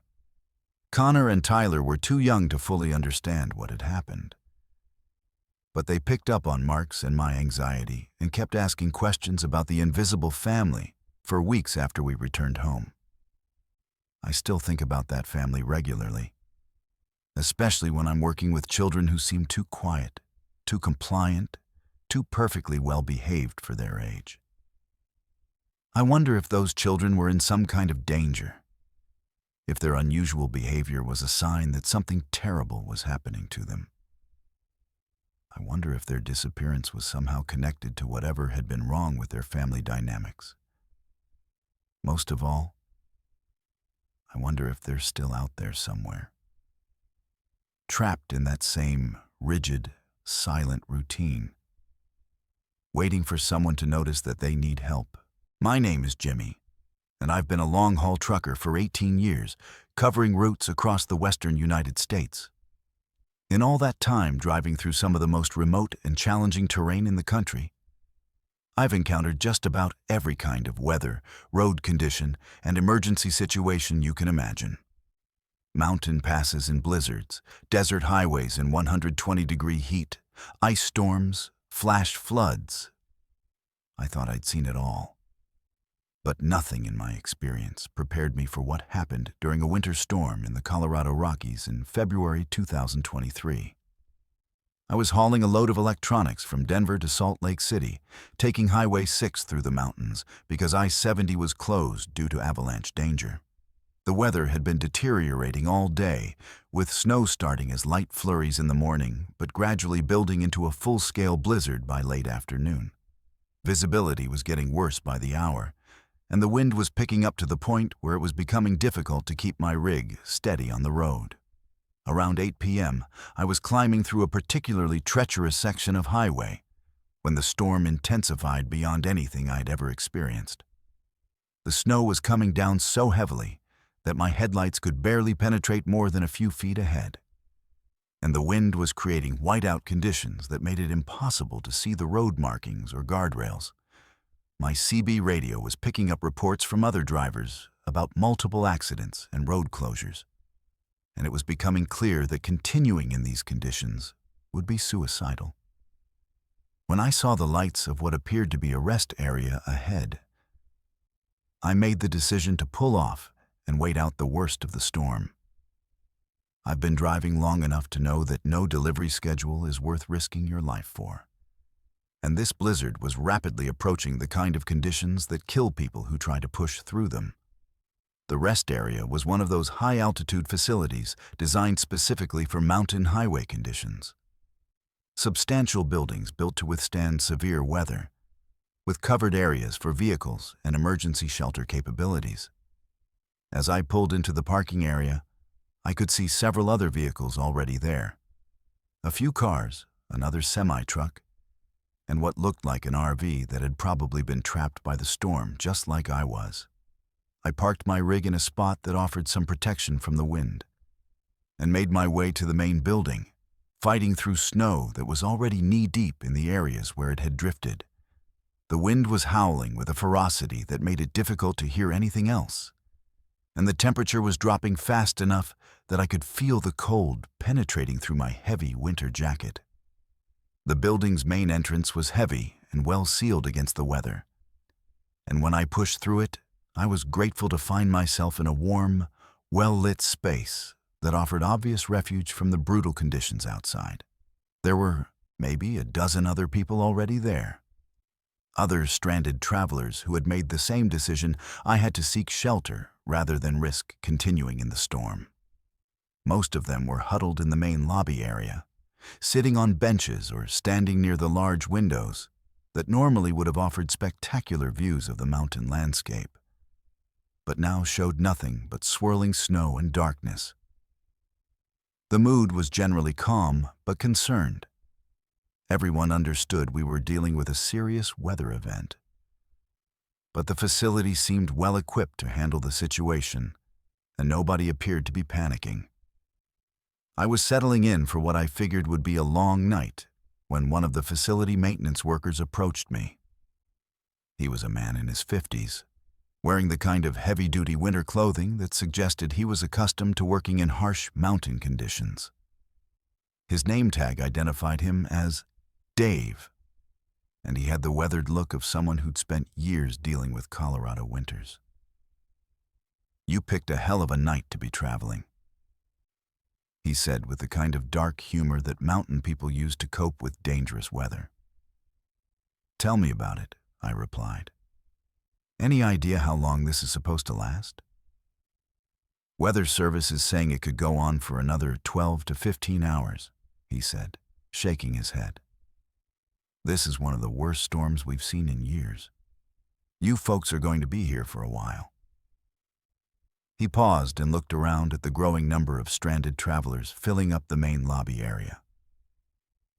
"Actually," he continued, "if you're interested, I can show you to a warmer area downstairs.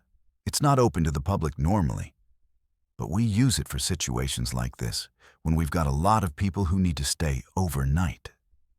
The offer sounded reasonable, and the main lobby was getting pretty crowded and noisy with all the stranded travelers. The idea of a quieter, warmer space to wait out the storm was definitely appealing. "That would be great," I said. "Lead the way." Dave led me to a door marked "Authorized Personnel Only" that I hadn't noticed before, tucked away in an alcove near the restrooms.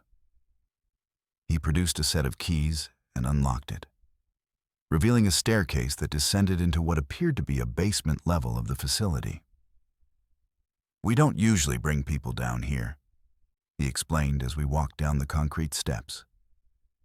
"But this storm is exceptional circumstances. The heating system works better down here, and there are some cots and chairs if you want to try to get some sleep." The basement level was indeed warmer than the main lobby, and it was laid out differently than I'd expected. Instead of the utilitarian basement space I'd anticipated, it was more like a series of connected rooms with finished walls, carpeting, and comfortable lighting. Dave led me through what appeared to be a common area with chairs and tables, then down a corridor lined with doors. "Storage areas mostly," he explained when he noticed me, looking at the doors. "We keep supplies, emergency equipment, that sort of thing." But as we walked deeper into the underground area, I started noticing things that didn't seem consistent with a typical rest area storage facility. Some of the doors had small windows, and when I glanced through them, I could see what appeared to be furnished rooms, not storage areas, but spaces that looked like they were designed for people to occupy. One room contained several beds with neat white linens. Another had comfortable chairs arranged in a circle like a therapy group setting. A third appeared to be set up like a small office with a desk, filing cabinets, and computer equipment. "What exactly is all this?" I asked Dave. "Oh, we use these for different purposes," he said vaguely. "Sometimes we get travelers who need medical attention, or families with small children who need a quiet place to rest. The state gives us funding to provide enhanced services during emergency situations." His explanation sounded reasonable enough, but something about the setup was making me increasingly uncomfortable. The rooms we were passing were too well appointed, too permanent-looking to be simple emergency shelters. They looked like they were designed for extended occupancy rather than temporary storm refuge. We continued walking down the corridor, passing more doors, more rooms that I could glimpse through small windows. Some were dark and appeared empty, but others showed signs of recent use: unmade beds, personal belongings scattered around, the general disorder that suggests people had been living in these spaces. "How many people are staying down here?" I asked. "Oh, we've got space for quite a few," Dave replied, but he didn't give me a specific number. Don't worry, there's plenty of room. We reached the end of the corridor, and Dave opened a door that led into a larger room furnished with several cots, chairs, and a small table. You can make yourself comfortable here, he said. There are blankets in that closet, and there's a bathroom just down the hall. I thanked him and set down my overnight bag. But I was becoming increasingly uneasy about the situation. Something about this underground facility didn't feel right, and Dave's evasive answers to my questions were setting off alarm bells in my head. After Dave left, supposedly to check on other stranded travelers, I decided to do some exploring on my own. I walked back down the corridor we'd come through, taking a closer look at the rooms through their windows. What I saw made my blood run cold. The rooms weren't just furnished, they were personalized. Some contained family photographs, children's toys, clothing hung in closets, and other personal belongings that suggested people had been living in these spaces for extended periods. This wasn't an emergency shelter operation. It was something else entirely. In one room, I could see suitcases and travel bags stacked neatly against one wall, with license plates from different states mounted on the wall like trophies. Another room contained what appeared to be driver's licenses, credit cards, and other identification documents arranged in clear plastic sleeves like a collection. I tried the handle on one of the doors and found it unlocked. Inside, the room was set up like a small apartment with a bed, dresser, small refrigerator, and television. On the dresser were family photos showing what appeared to be a middle-aged couple with 2 teenage children, along with travel brochures for various national parks and tourist destinations. But the most disturbing discovery was a bulletin board mounted on one wall that contained what appeared to be missing person flyers. Dozens of them, all featuring photos of individuals and families who had disappeared while traveling through Colorado and surrounding states. Some of the flyers were yellowed with age, suggesting they'd been there for years. I backed out of the room quickly and continued down the corridor, my heart racing as I began to understand what this place really was. This wasn't a rest area with emergency shelter capabilities. It was some kind of collection point where travelers who got stranded during storms were brought and never allowed to leave. The personal belongings, the identification documents, the missing person flyers, they all pointed to the same horrifying conclusion. Dave, and whoever else was running this operation, were using severe weather events as opportunities to trap vulnerable travelers, people who would disappear during storms when search and rescue efforts would be delayed or impossible. I needed to get out of there immediately. But when I tried to retrace my steps back to the staircase, I discovered that the corridor layout had somehow changed. The path that Dave and I had taken to reach my assigned room was no longer there.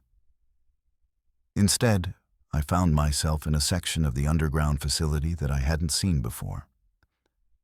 With different rooms and different corridors branching off, it's in directions that didn't make sense based on my memory of the building's layout. I spent what felt like hours trying to find my way back to the staircase. But the underground area seemed to be much larger and more complex than should have been possible. I passed dozens of rooms, some occupied by people who appeared to be sleeping or resting, others filled with personal belongings and travel gear that suggested many previous visitors had been brought here and never left. Some of the occupied rooms contained people who looked like they'd been there for a long time. Their clothes were worn and faded. Their appearance suggested poor nutrition and limited access to proper hygiene facilities. When I tried to communicate with them through the windows, they either didn't respond or gave me blank, vacant stares that suggested psychological trauma or medication. Finally, after what my watch showed as nearly 6 hours underground, I found a different staircase that led up to what appeared to be a mechanical room, filled with heating and electrical equipment. From there, I was able to find a service entrance that led outside into the still raging blizzard.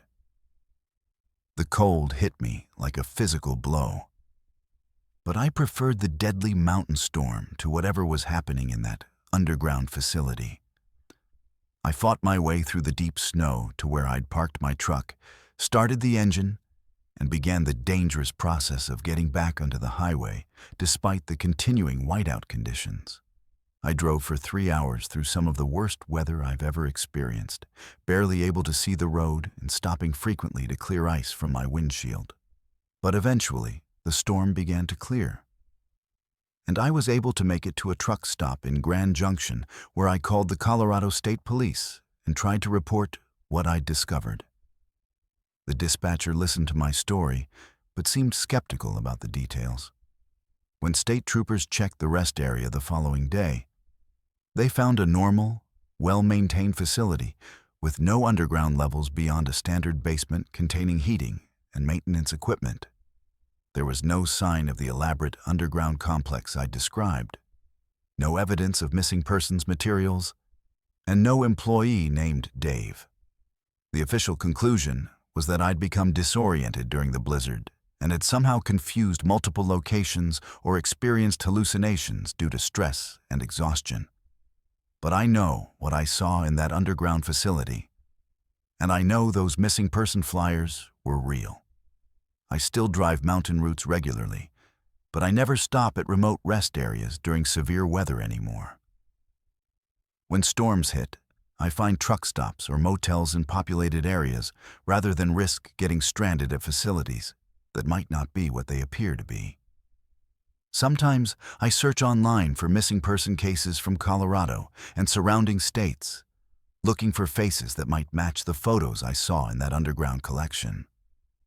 I've found several that look familiar, but without more specific information or evidence, there's nothing I can do except wonder how many travelers have disappeared into that maze of underground rooms, and whether they're still down there, waiting for someone to find them.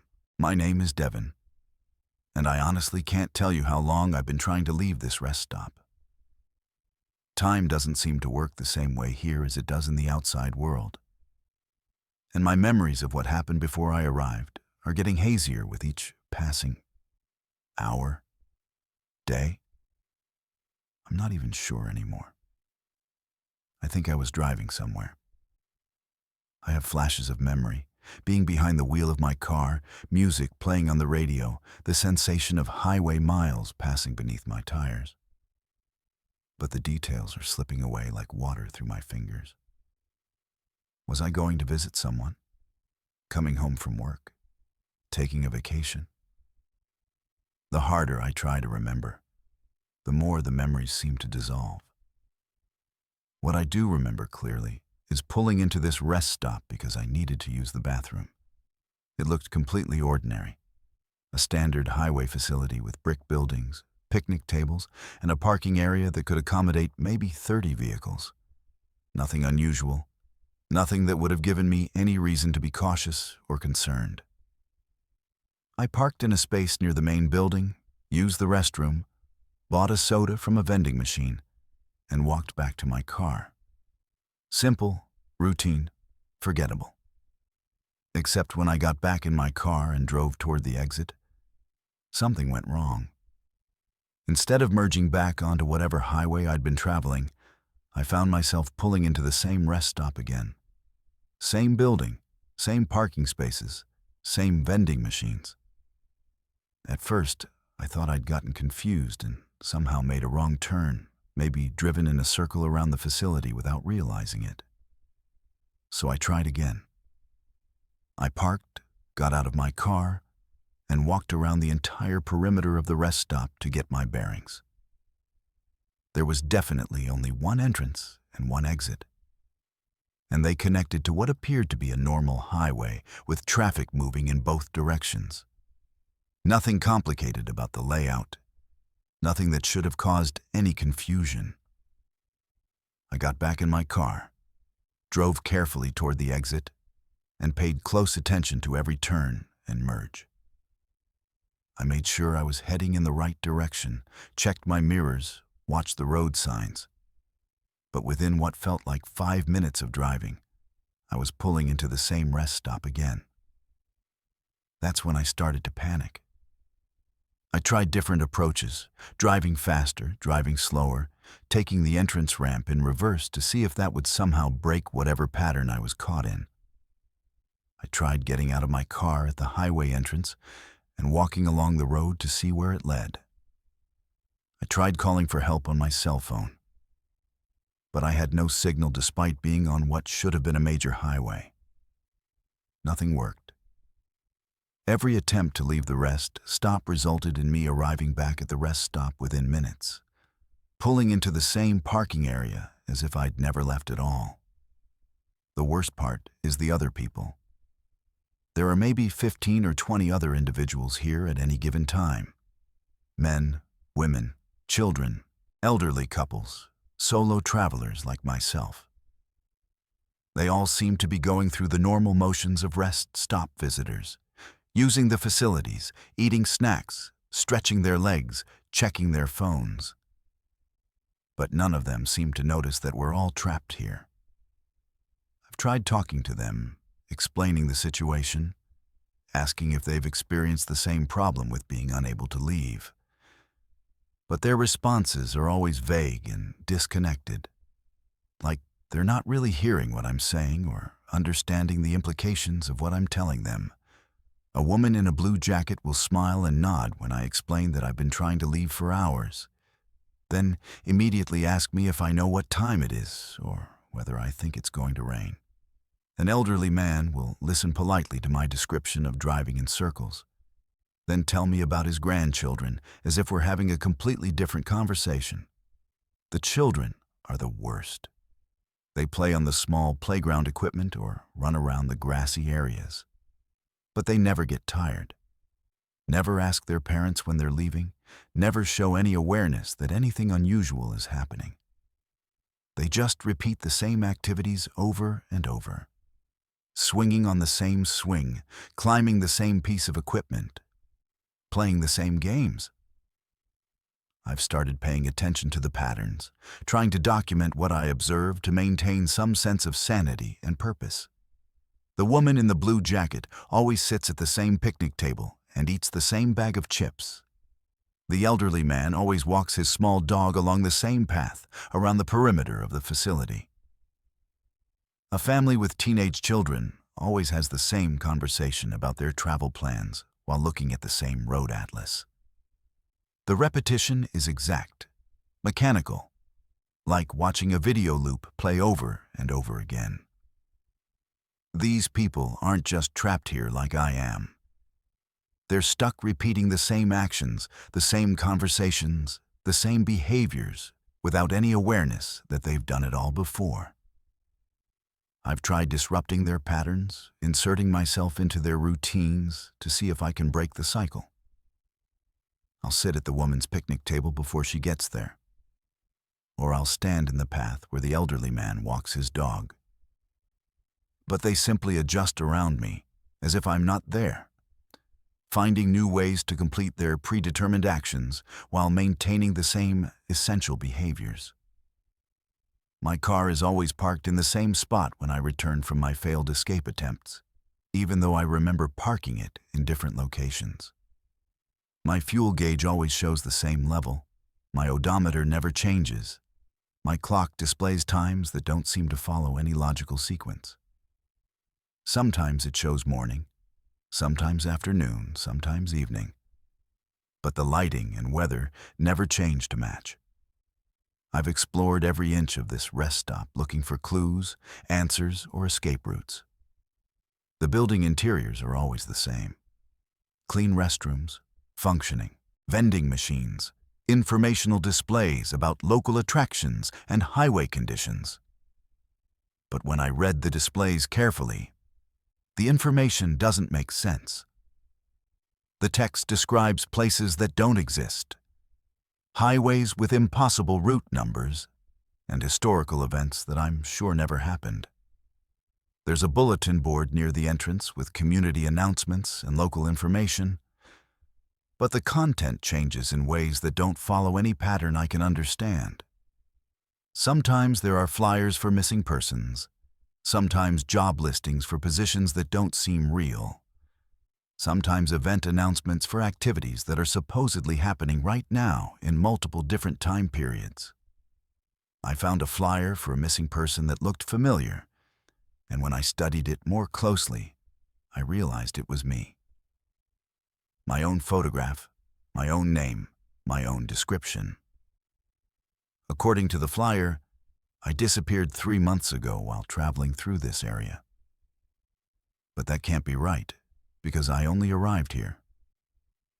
How long ago? Hours? Days? The more I try to calculate how much time has passed, the more confused I become. There are other missing person flyers too, featuring people I recognize from the rest stop.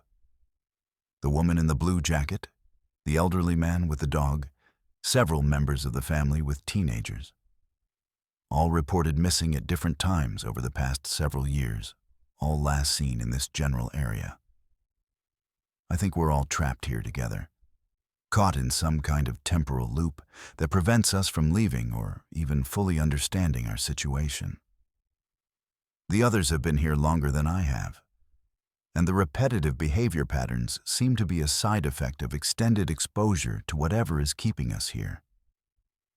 They've lost their awareness of the loop, their memory of their previous lives, their ability to recognize that anything is wrong.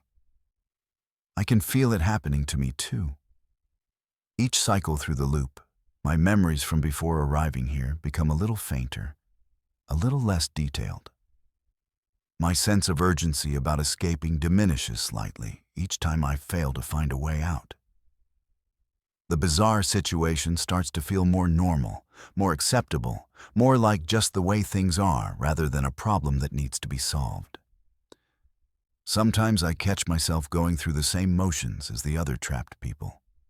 Sitting at the same picnic table, walking the same paths, having the same thoughts in the same sequence. When I realize what's happening, I can break out of the pattern temporarily, but it takes more effort each time, and the patterns become more compelling with each repetition. I'm writing this down while I still remember who I am and why I need to escape, but I can feel my grip on reality loosening with each loop.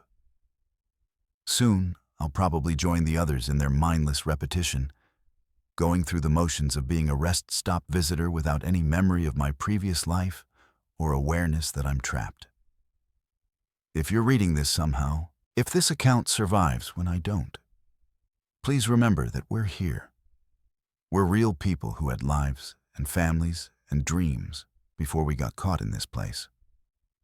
We didn't choose to disappear, and we don't deserve to be forgotten.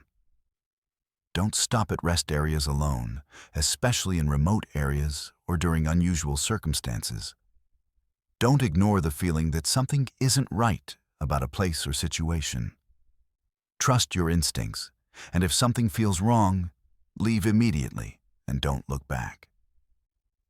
And if you ever find yourself at what seems like an ordinary rest stop but notice that you can't leave, or that other people are behaving strangely, or that time doesn't seem to work normally, run. Fight against it with everything you have. Don't let it normalize. Don't let it become acceptable. Don't let it take your memories and your sense of self like it's taking mine.